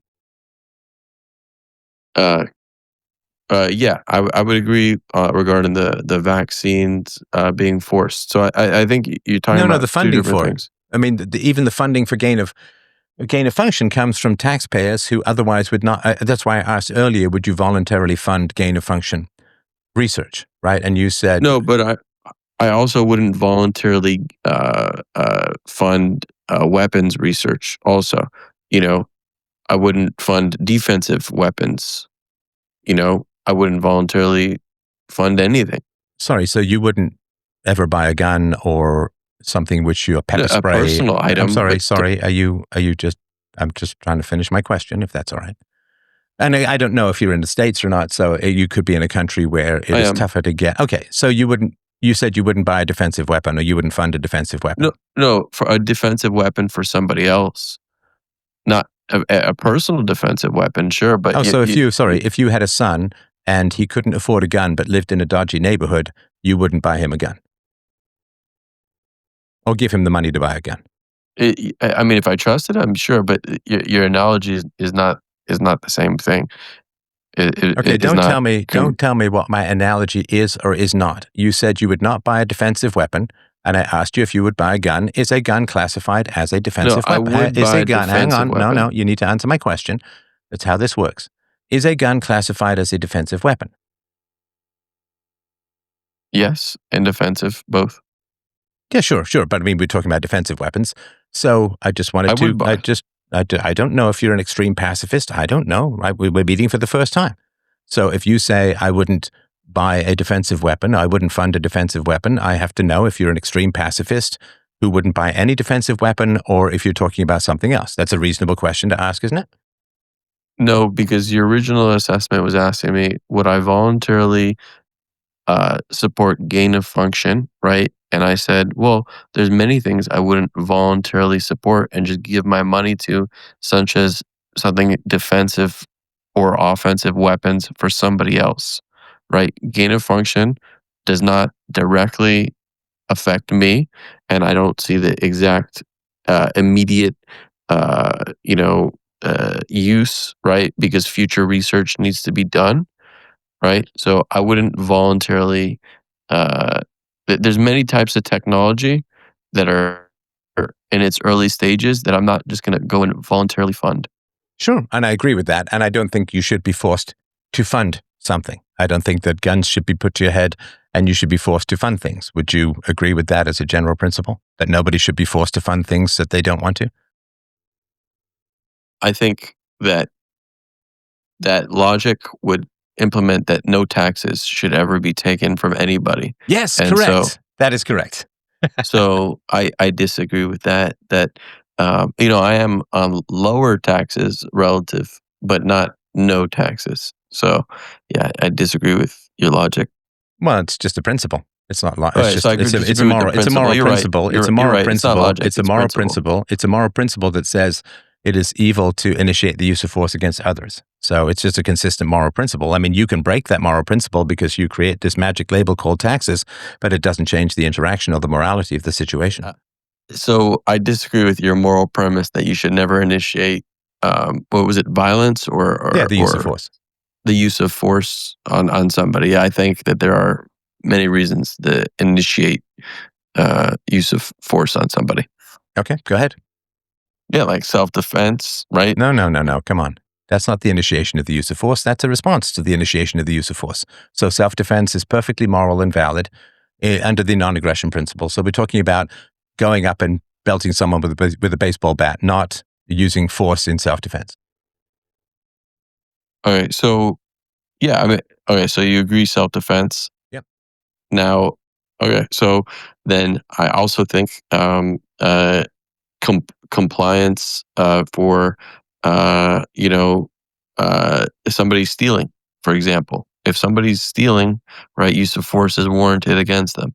Yes, but that is in response to a criminal action. So So you a can criminal use action. force, but that's not initiating the use of force. Initiating is when you initiate the use of force without anybody having committed an evil against you or anything like that. So it's when you just walk up, like some guy, he just walks down the street, he grabs some woman and he rapes her, right? So that's the initiation of the use of force. So yeah, I completely agree that you can use force to defend your person, you can use force to defend your property, but that's not the initiation of the use of force. Is when there's no crime that's been committed against you and you go and belt someone or kill them or rape them or steal from them.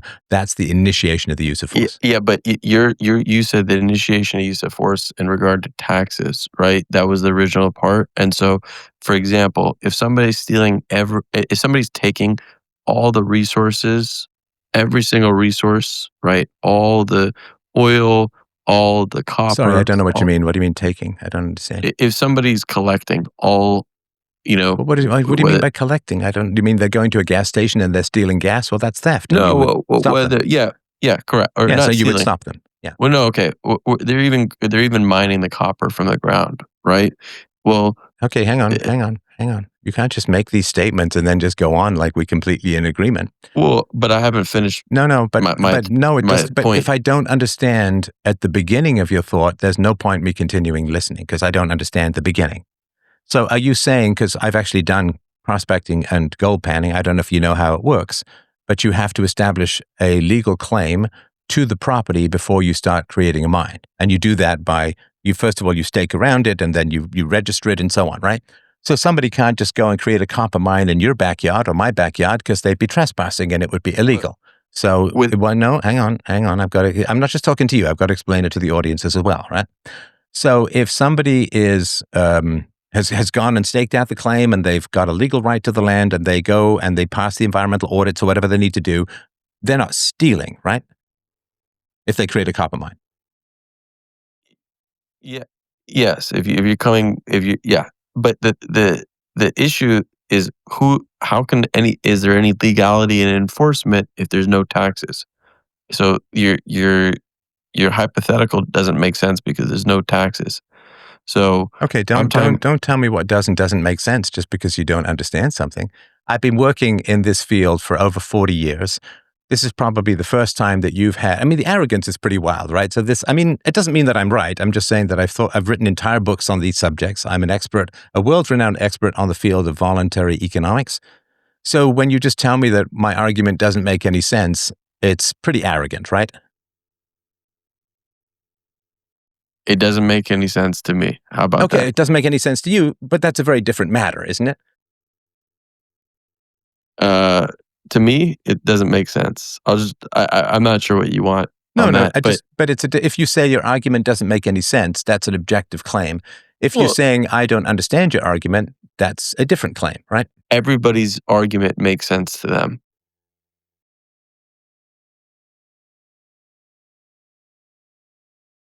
Do you not understand the difference between your argument makes no sense and I don't understand your argument? Yes, there's a difference. Good. Okay, that's all I'm saying. Okay, so what is it that doesn't make sense to you?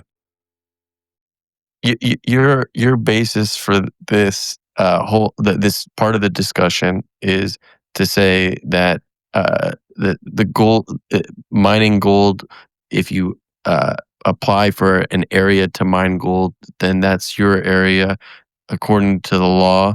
But your whole premise is to explain the situation without there being ever taxes.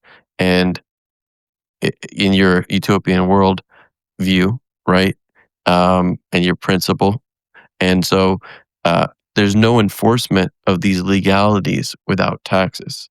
So how do you know? Who would be enforcing it? I'm sorry, but how do you know that? Are you saying that in the entire history of the world, there's never been any frontiers where people have divvied up land without a taxation system and a government to enforce their property rights? Not that I know of. Do you know of one? Sure, absolutely. It's in your own country. The Wild West, you had settlers who were out there who were divvying up land and creating farms and creating mines and panning for gold and so on. Long before there were governments out there, they created reciprocal agreements that were enforced through social ostracism. There's tons and tons of examples of ways in which, I mean, you do business all the time. I'm sure you get paid, you pay people, you do all of these things. Have you ever had to run to the government to enforce your property rights? Have you ever tried using the Yes. courts to enforce your property rights? Yeah.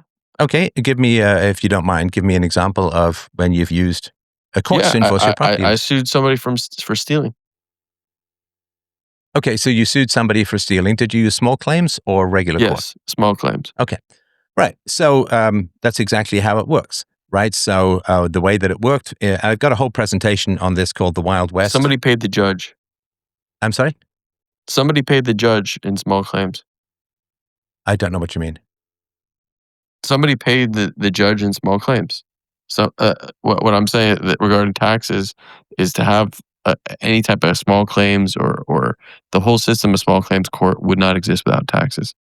In where I'm at in the United States. Well, so when the government has a monopoly on something, it is certainly true that it would not exist in that form if the government didn't have a monopoly on it, for sure. But there are many ways in which people resolve their disputes without going to the government. And there are times when the government has been paralyzed or the government is not there at particularly in sort of as people expanded to the West in America, where people were able to resolve disputes without having to rely on the government. And they had their own charters. They had enforcement arms that everyone voluntarily paid into because they were the most efficient. And it works perfectly well without the government. In fact, if you ever try something that's not small claims court, like if you ever went to the government for a legal case to try and enforce something complicated, you would find that it's actually a very bad system. It's a very bad way to get your rights enforced as a whole. And of course, they could be taken away at any time. You know, another thing that I dislike about Bill Gates was that he was a huge fan of truly tyrannical lockdowns. And it's not like, you know, some guy in a diner saying, I like lockdowns. I mean, he's Bill Gates. He's got the ears of politicians and business leaders all over the place, right? So, yeah, gold rush claims, people are pointing out California gold rush claims were resolved amongst miners before California achieved statehood. And so, yeah, there's tons of ways in which people can resolve disputes without having to rely on the state. And small claims court is relatively effective, but it's also very capped, $1,000, $2,000. If you have any larger claims to pursue, I mean, I just did a whole thing at the beginning of the show where Jeffrey Epstein got a sweetheart deal, I assume because of corruption within the legal system. So there's big problems with corruption within the legal system. Everything that is a monopoly becomes inefficient and gets politicized. You need competing systems to make sure that efficiency serves the population. And most people who say the government can help you resolve conflicts have never used the government to try to resolve conflicts in any substantial way. And, you know, but small claims court, oh yeah, oh, absolutely, those things exist. There were, prior to governments in Ireland and prior to governments in England, there were lots of ways in which tribes sat down and resolved things. You know, the government itself runs on corruption, right? Runs on lobbying and I'll give you money if you give me benefits. And none of those contracts are even written down or can be enforced, but they work pretty well. And so, yeah, there's tons of ways in which you can get your issues resolved in a far more efficient and cost-effective manner through using private arbitration than using, you know, incredibly clogged, slow, ridiculously expensive, and somewhat arbitrary government courts. But that's assuming that people voluntarily want to work with you, right? When people don't want to voluntarily work with you and don't want to take accountability, the government is there.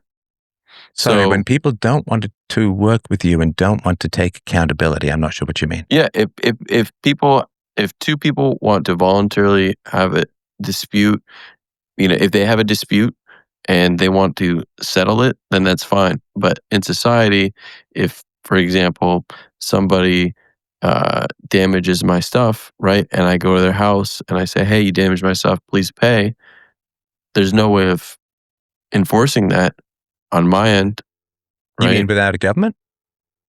Without a government, Okay, it can sorry. escalate. Why would you say that there's no way to enforce it without the government? With the caveat of without me escalating the situation past just monetary issues. I'm sorry, I'm not sure what you mean. So if somebody, let's say, comes over, damages my plants in the front of my house, and I think they're worth $2,000. I just spent $2,000. They damaged all my plants, and I know that they're 3 houses down. And I go over and I say, "Hey, I need you to pay for those plants you damaged. They're $2,000. Please give me the money." And they say no, right? Um, what's the next step without government, right? It would only the escalation of, like you said, force, or what, I'm not sure the exact phrase you used. Um, there's not really, anything to do without So, the government, okay, and let's that's not a good society to live in. okay, so let's play this out. So let's say that your neighbor, you've got him on film. For some reason, he just went over and ripped up all of your plants, whatever, right? So, what do you do with the government? Do you sue him? Is that right? Yes. And that would be probably more than small claims court, right? No, $2,000, but yeah. Yeah, I mean, if you want, you can increase the scenario. That's fine. Okay, so let's make it $10,000, right? Okay, sure. Okay. So somebody does $10,000 worth of damage, and you have to go to a full lawsuit because they won't pay, right? Yes. Okay. Yeah. How long will that take on average, and how much will it cost? It depends. I mean, if you have enough evidence and everything, I think it's like, I'm not sure, of 20 something dollars, right, to file. And if you feel confident and you don't need a lawyer, Well, sorry, it um, has to be something that he would fight. If you have pure evidence, right? So it has to be something slightly ambiguous, because if you have pure evidence, he'll no, probably pay up, right? well, that's the beauty of the court, right? So without a court, then even if you have pure evidence, there's what can you do?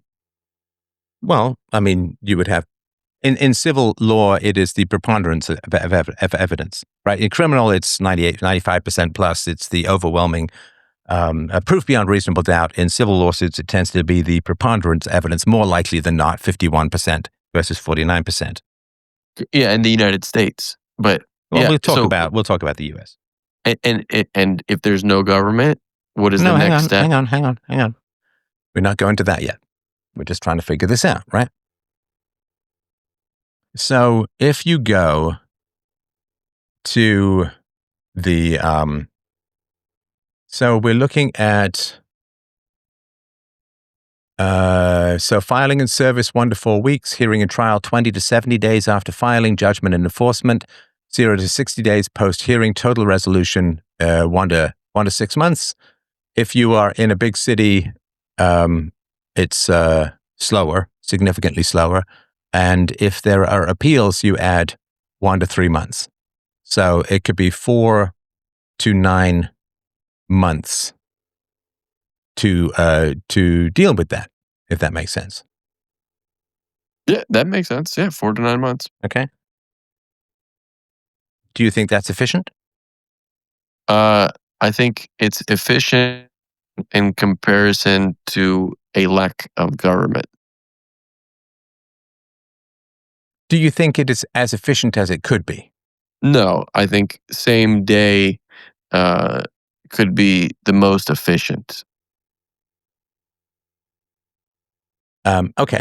So how do you think that, how much do you think, sorry, I'm just getting some stuff here. Okay. And also, Sorry, go ahead. just a side thing, once there's a verdict, the government also would be needed to enforce it. So that's another thing. It's pretty hard to get enforcement. I just think about the OJ thing, right? I mean, but it's pretty hard to get enforcement in without, it's just not that easy, if that makes sense. Mm, no, but uh, sure, I'll go with your premise. It's not efficient. It's not easy. It's not ideal. Yes, we'll go with Okay. your premise. Let me just see here. I'm just looking at the cost. I mean, I've known a few people who've tried to take the legal route, and it's pretty brutal. I mean, every single one of them has regretted it. I'm just pointing it out. I mean, small claims is a different matter because that tends to be, it's not jury, it's judgment right up. There's not usually discovery and things like that. Well, I know many people who have been in a car accident, right? And the damage to their health exceeded 10,000, and they were able to claim their damages, right, and successfully retrieve them. Yes, but that can be dicey, right? So, if you are trying to do 10,000, if you're trying to get 10,000 back, it's $1,000 to $5,000 with attorneys. Yeah, that's the fee. I mean, that's 5,000 seems very high to me. I'm just giving you the grok estimate here, so Okay. I mean that certainly is the high end for sure. Okay, sure. Yes. And yeah, you're using somebody's labor, and they're voluntarily, willing to accept that for their labor, and I think that's fine too. Right. Okay. All right. So the way that it would work in a free society is that everybody, like a stateless society, everybody knows that there's going to be disputes, and everybody knows that there are going to be people who can't resolve their own disputes, right? I don't know what you mean by utopia. It's kind of a negative term, but it is recognizing that people, corruptible people can be mean, they can be selfish, and they don't always do the right thing when it comes to resolving disputes. So somebody might drive a car into the side of your house, cost $10,000 worth of damage, and tell you to F off if you ask him for the money, right? So we are in an intractable situation where people cannot resolve their own disputes, right? Do we agree that that's a reasonable scenario, that people aren't going to be able to resolve their own disputes? They're going to need a third party, right? Yes. Okay, so in the free market, when there is a demand for when there's a demand for a good or service that people desperately need, is it generally fulfilled? Yeah, for the most part, not always, especially when it comes to the tragedy of the commons. Well, but the government is the most subject to the tragedy of the commons than anything else, right? Because the government is literally the commons. So if people pillaging that which is not owned by anyone in particular, well, the treasury is not owned by anyone in particular, and the government has you almost get no repercussions for overspending. So the government is the most subject to the tragedy of the commons than anything else in society. So we can't quote the tragedy of the commons as the reason for the government because it's the most subject to that problem. I disagree. I think that there's many resources, physical resources, that can be taken by individuals, and there comes the tragedy of the commons. And so, yeah, I disagree. I think both contribute, individuals or groups or governments. But yeah, I disagree that it's not just exclusively or No, or I more didn't. likely to be from the government. Don't reframe what I said. That's rude. I don't think it's a bigger issue from the government than it is people. From the government, the government is people. What do you mean? So, or individuals or groups of people. So are government is you're specific. saying that people tend to pillage that which is not privately owned?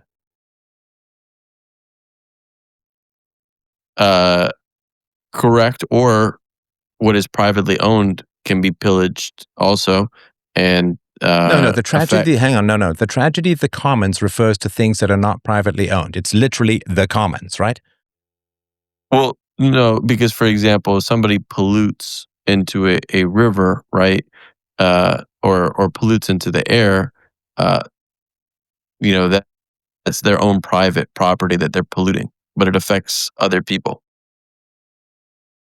The tragedy of the commons, just for those of you who don't know, the tragedy of the commons is an economic situation where you have a bunch of farmers who have their own land. They got a bunch of sheep, say, and then there's a bunch of unowned land, let's just say in the middle.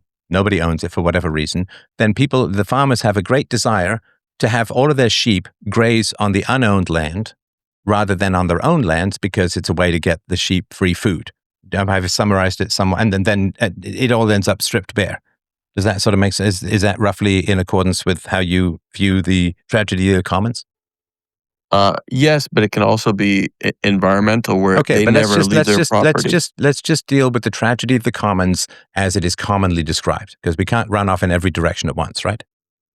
I think commonly it's described in an environmental term, but sure. I mean, I'll go with there's a lot of overlap between them, so I'll go with your Okay, understanding. we can deal with the environmental stuff in a sec. Okay, so is the government privately owned?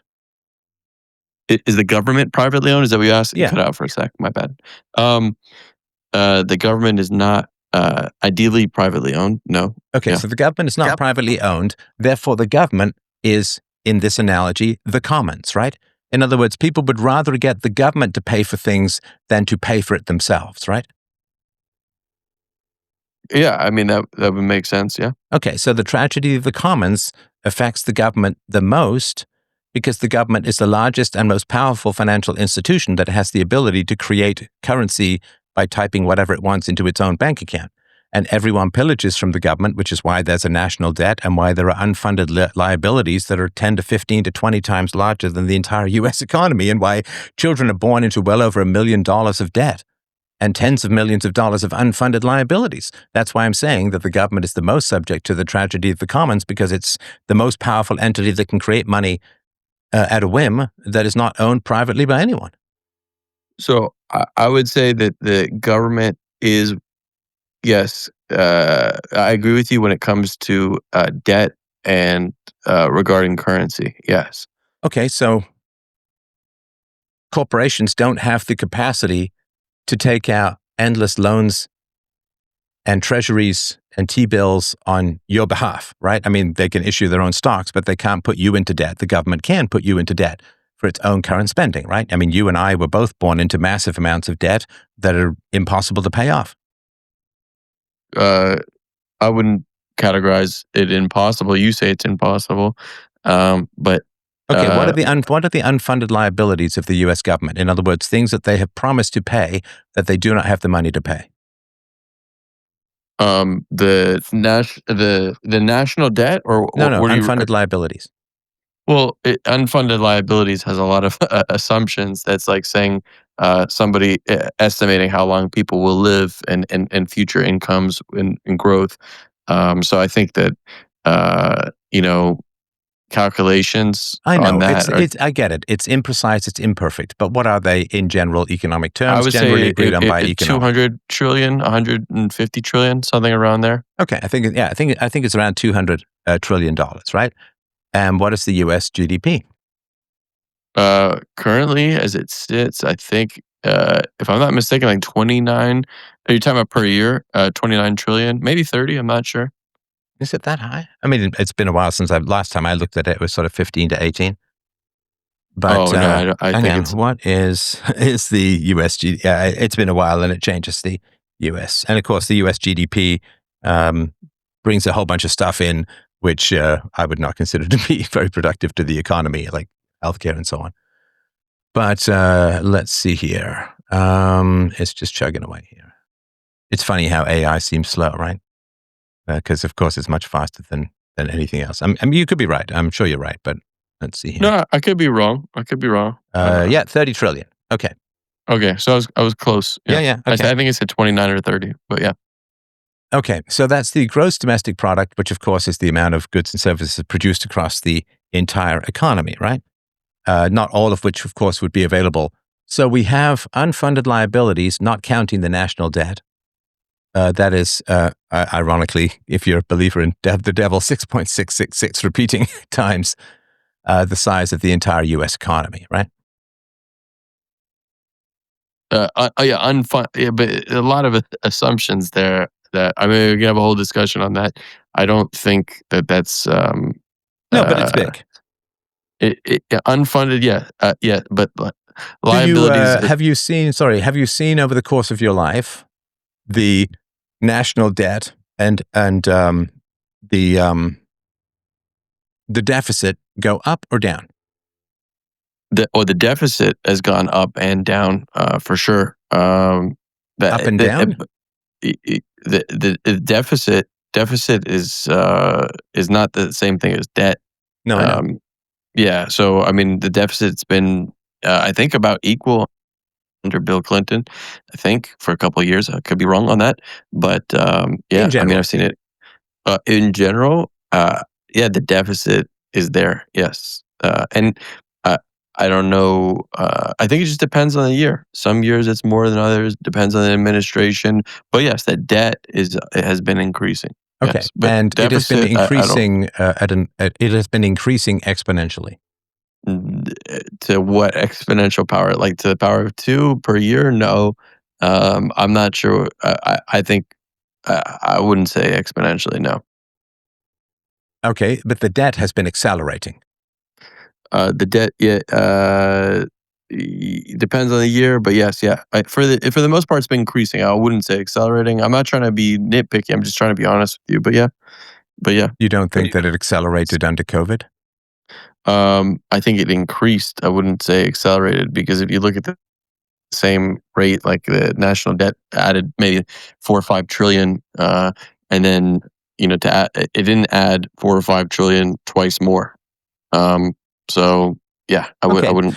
Do you think that the debt and the unfunded liabilities will be paid off?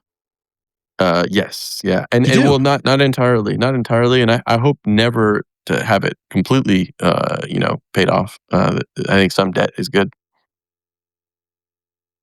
Okay. Do you think that the U.S. will escape the general curse of currency, which is to collapse after 2 to 250 years, which has happened? The only exception is the British pound, which has been 400 years, but it's lost 98% of its value. So do you think that the U.S. is going to escape every other currency throughout human history that collapses between 2 and 250 years after its founding, or maybe 275? Yeah, for sure. I believe in the U.S., yeah. Why? Well, the U.S. is, this is the modern world. We're the oldest, constitutional, democracy in the world standing. We have the same constitution, since the 1789, and we're very powerful. We have the strongest military. Yeah, all that was true You of know, the Roman Empire, as you know. So why is it different? well, I think that we have checks and balances So did the Roman Empire. Go on. and democracy, right? So did the Roman Empire. Go on. And we have better technology than the Roman Empire Yes, but the ever Roman did. Empire had better And technology than the rest of the world. So just yeah, but regarding it's in annual, comparison. sorry, go ahead. Yeah. No, but I don't see. I think that the U.S. dollar is strong right now. If you look at it compared to other currencies, the reserve currency of the world, the SWIFT banking system uses the U.S. dollar. I think that the U.S. dollar, it loses its value of about 2-3% per year, and I think that's actually a great thing because it causes people to not hold on to their dollar and cause issues like deflation. Okay, but let's Yeah. let's not talk the generalities. How specifically is the U.S. debt going to be paid off? Are taxes going to go up, or I is think with spending growth. going to go down? Well, I think you didn't consider growth, right? So there's that third option, which is growth. No, but And I the think U.S. is sorry, but the U.S. has been having growth, and all that's happened is that the debt has increased. So growth yeah, but I doesn't. You think can't even grow your more way out of growth. debt because, It, like, it, I'm it looking is at a good these. way. Hang on, I'm looking at these numbers in terms of annual debt increases, right? And 2010. I assume that these are all normalized. Um, um, 1.6 trillion, 2011, 1.2, 2012, 1.2. And when we start to get around the pandemic, 1.2, 2019, the pandemic, 4.2 trillion. 2021, 1.4, 2022, 2.5, 2023, 2.2. It's going nuts. I mean, honestly, it's going nuts. And was it 40 cents of the dollar now is just servicing debt? And so the economy, of course, the U.S. economy has grown over the course of my lifetime, but the debt has only increased. It hasn't grown its way out of debt because when the economy goes up, the government has more money to use as collateral to buy and spend and buy votes and have its military adventures all over the world and so on. So can you at least understand that it's a credible position to say the debt cannot be paid off? And it's going to go the same way as every other single major civilization in human history. Not to be too nitpicky, but you said impossible. I disagree, and I actually think it's probable that it's going to be paid off. I think that there's a lot of technology we haven't thought about, and don't even know about, and I think that the future is going to be able to pay that off. Okay, so hang on. Let's go back in time to when I was a kid in the 1970s. So we're talking 50 years ago, right? So in the 1970s, was there a huge amount of technology coming down the pipe that didn't exist yet? Yes. Okay. Yeah. And was that technology used to pay off the debt, or have the debt and unfunded liabilities gone way up since then? Well, from the 50s to the 70s, right? Or whatever time frame. Just answer my question, then we'll get to yours, right? Because we can't just both have monologues, or it's not a conversation, right? So in the 1970s, pre-computers, pre-internet, at least pre, any kind of business or household computers in any regular way. So in the 1970s in America, was there a lot of technology and amazing technological developments still to come over the next 50 years? Yeah. Okay. And did that work or serve to pay off the debt, or did the debt and unfunded liabilities massively increase? They increased. I wouldn't say massively, but yeah, increased. Yes. Pretty massive. Okay. So it's all relative, but yes, they increased. I'm not denying anything you're saying, and I think. Okay, so you understand that there's a reasonable case to be made that the debt won't be paid off. I think there's a reasonable case that it will be. Well, you haven't made it yet, because you've said, well, there'll be new technology, but this is why I went back to the 70s. There's new technology since the 70s, and the debt still hasn't been paid off. In fact, it's only worse now. Yeah. So in general, right, the debt is 38 trillion. The GDP is 30 trillion.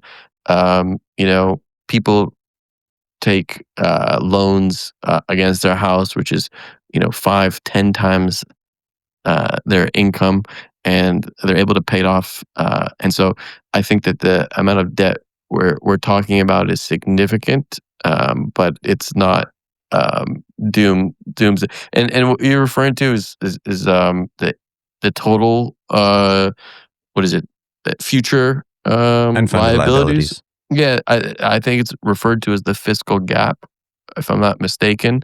And yeah, I just disagree with the concept, because liabilities can be taken away, and they're not concrete, right? The debt is concrete unless you fall. Sorry, liabilities can be taken away, but a lot of the U.S. government spending is mandated. It's not subject to change. No, but for example, if they raised the Social Security, I'm not suggesting this, to a higher amount, then that your fiscal gap, let's just call it all the liabilities, we'll call it fiscal gap, make it easier. The fiscal gap would decrease. So just these calculations that people try to make, like 200 trillion or whatever it is, are not. That it's just speculation. And yeah, I'm overall not worried. I think the future is bright. No, but you don't. I mean, you have magic, right? Honestly, I don't mean to denigrate your position, but historically the debt has done nothing but increase. And the unfunded liabilities are way up, and a lot of it is mandated spending that the Congress would have an almost impossible time trying to overturn. And you're saying, well, no, we can pay it off even though the debt's getting worse and worse and worse. We can pay it off because of the magic of technology, but magic is not an answer. Like the magic doesn't, like we've already had magical technology relative to the 1970s. The debt's only gone up. It's not magic technology. Like for example, if in the future they're able to cure, I don't know, cancer, for example, right? I'm sorry, say again? In the future, if we're able to cure cancer, right, the unfunded liabilities would go down significantly. Oh, no, not at all. Are you kidding? Yes. No, not at all. Yeah. Why would they go down? Because you wouldn't have to treat people for cancer, right? Cancer's no, but come on, man, you know economics. What's the other side of that coin? The upside is that the downside you meant? Or okay, I get that you'd save money by not having to treat people of cancer if you had a cure. Mm-hmm. But what's the other side of that? Well, the other side is that people would, live longer and be more productive, but also have more medical expenses in the future. Which is, I understand what you if that's the point you're trying to get at, but it's not the point I'm trying to get at. It's a fact that if you cure cancer, People will still die of other things. I mean, heart disease is number one. Cancer is usually number two. People will still die of other things, which they'll need a lot more treatment for. But of course, people would live a lot longer, which means, because cancer tends to hit the elderly, right? So people would live a lot longer, and therefore you'd have much more to pay out in terms of old age pensions and healthcare costs and housing costs and social security and all that kind of stuff. But those people could be more productive. A good example, you mentioned something about Ozempic. I don't know, you made an analogy, like Ozempic, right? That causes people to be more productive if they're not overweight and less healthcare costs associated to them. And so that also messes with the numbers of the fiscal gap. So, I mean, everything. You mean if we put the old people back to work? Yeah, or people who are too obese back to work and they're able to. No, but we're not. We're talking cancer. Cancer generally hits the old. It certainly does hit the young, but in general, it's an old person's illness. I'm a cancer survivor. I'm fine, but I'm young. But yes, in general, many cancers do hit old people. Some don't. Okay, some are specific childhood cancers. You're relying on not math or historical examples or the general trends of history. You're saying magic will happen. Not magic. It is magic. Saying we're going to cure cancer and that's going to solve the U.S. debt problem is magic. It's magical thinking. I'm talking about growth and also. But the growth has been happening, bro. You can't just say the growth has been happening from the beginning of the Republic to now, and the debt has only gone up. So growth does not cause people to pay off debt. Growth causes people to borrow more. That's the historical example that works across history, across the world, and throughout the entire history of America, particularly the post-war period. Growth causes debt to go up.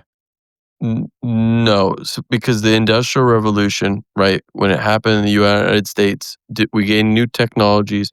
Our debt did not.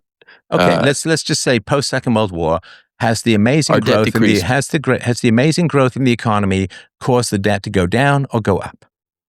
I don't think the growth has caused. I think it was just bad spending habits.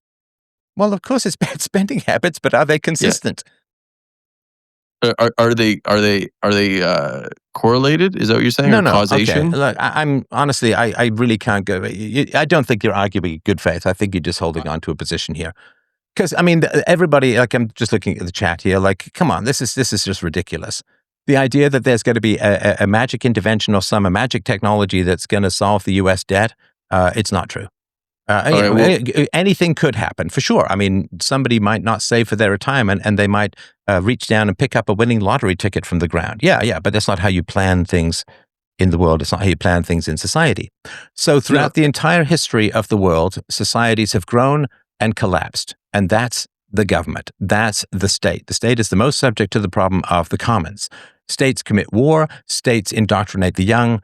States create massive debt enslavement to the population as a whole. And I asked AI to put it in terms of a household, the U.S. debt, right?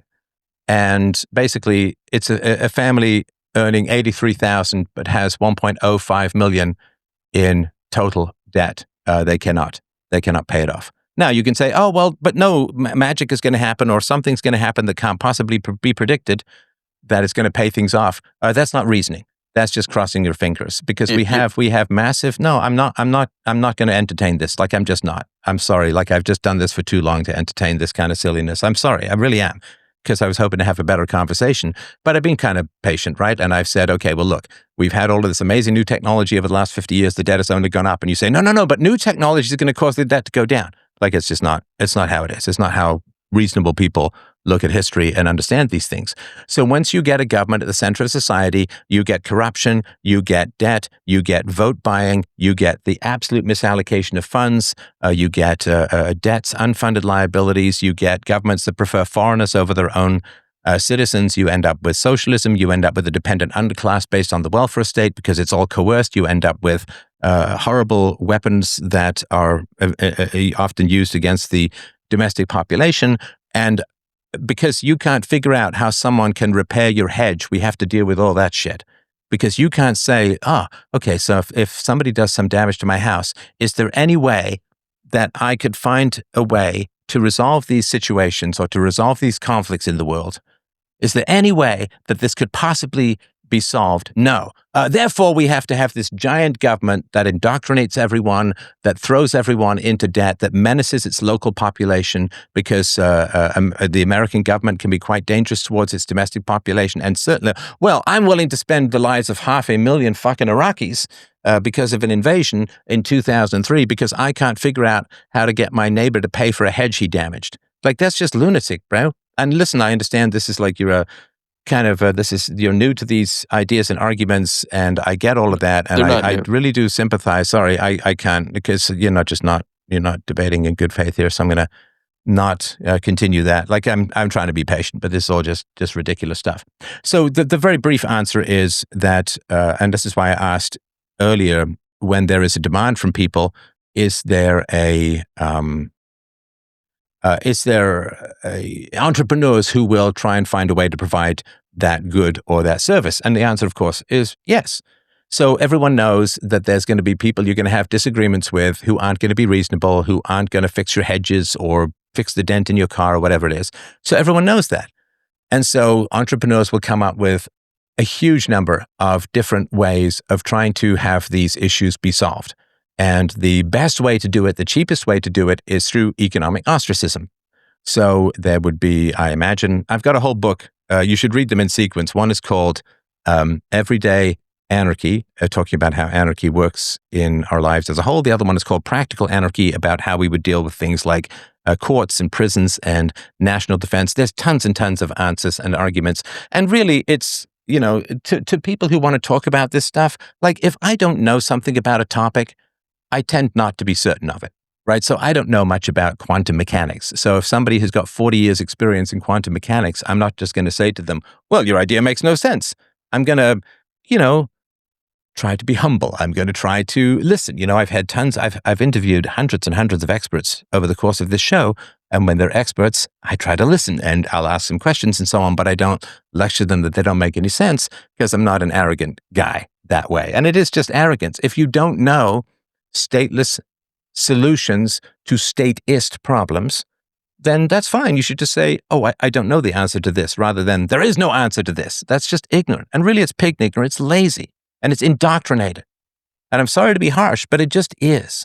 So if you've said, look, I've read Hoppe, I've read Rothbard, I've read Molyneux, I've read Kinsella, I've read, the people who are really great, and The Machinery of Freedom, and I've read David Friedman, and like people some of whom I've actually had on the show. If you've read those arguments about how society can provide goods and services without a state, and you've got, good rebuttals, fantastic, right? But if you haven't read that stuff, you really shouldn't say it doesn't make any sense to me. I mean, you can say it, but you're just coming from a place of ignorance. And look, the fact that I or other people have made these arguments doesn't mean that the arguments are true and valid and all of that, but you need to be aware of the arguments. It is really a shameful thing to do. And I'll be straight up about this. It is a shameful thing to do intellectually, to just say, well, it can't be done and it's impossible and so on. And magic is not an answer. Magic, there'll be magic technology that will have us pay off the debt. It's like, we've had over the last 50 years in the West, more magic technology than the rest of human history all put together. And everywhere, the debt and deficits and unfunded liabilities are going up and up and up. And of course, as you know, or as I'm sure you know, innovation is slowing down. So the idea that it's okay, we're going to pay this all off. But he needed to say that, because if he said, I have doubts about the debt being paid off, then he'd have to say, well, maybe there's a better system. But I am not going to surrender the world to war, lies, indoctrination, bullshit, invasions, debt, and unfunded liabilities and financial enslavement, because bro here can't figure out how to get his neighbor to pay for his hedge. This is really what it comes down to. And there are solutions. I call them dispute resolution organizations. People have a need for a third party to help resolve their disputes, and the free market will provide it, right? The free market will provide it because it's an absolutely essential human requirement, and the free market will provide it in a way that is more efficient, more user-friendly, and more just, more honorable, more moral than this government monopoly on force that's been the entire standard and default position for all of human history, just as slavery was. Just as slavery was. I mean, yes, we don't know. Of course, nobody knows exactly how society is going to look when we finally achieve genuine human freedom. We don't know. But so what? It's the initiation of the use of force is immoral. Don't blame me, blame logic and morality. In the same way, we didn't know how society was going to look down to the last detail when we ended slavery. It was just wrong. So saying, well, I don't know, the slaves pick all of the cotton. How's cotton going to be picked in the absence of slavery? It's like, I don't know, but it's wrong. So asking for these kinds, I think it's interesting to theorize about these answers, but it fundamentally is a moral question. So, it's been a while since I've talked to a turbo normie regarding these issues. And listen, I enjoyed the debate. I enjoyed the conversation, but I cannot accept that there's just this magic thing called growth that is going to solve all of these problems when all of the growth that has been extraordinary over the past 50 years have only made these problems worse. So there is no way in which it's just going to suddenly reverse. And I've, of course, graduate degree in history. I've studied a lot of this stuff in the past, got entire presentations on the Roman Empire and other historical things. It is just the way that it is. And human beings cannot handle power. And of course, if you say, well, people can't resolve their issues amongst themselves, and third parties can't resolve their issues because human beings are so corrupt and selfish. It's like, okay, well, then if human beings are so corrupt and selfish, we can't give them the awesome and infinite power of government. So, all right. Thanks, everyone. Have a great evening. We will talk to you Sunday. I might go a little bit early because I have something to do later in the day. So I think we'll do 10 a.m. on Sunday, if that's all right with you guys. I really appreciate that. Have yourself a lovely, lovely evening. freedomain.com/donate to help out the show. Really would appreciate it. And if you subscribe, you get tons of goodies. You've heard them before. Take care, my friends. Lots of love. Bye-bye.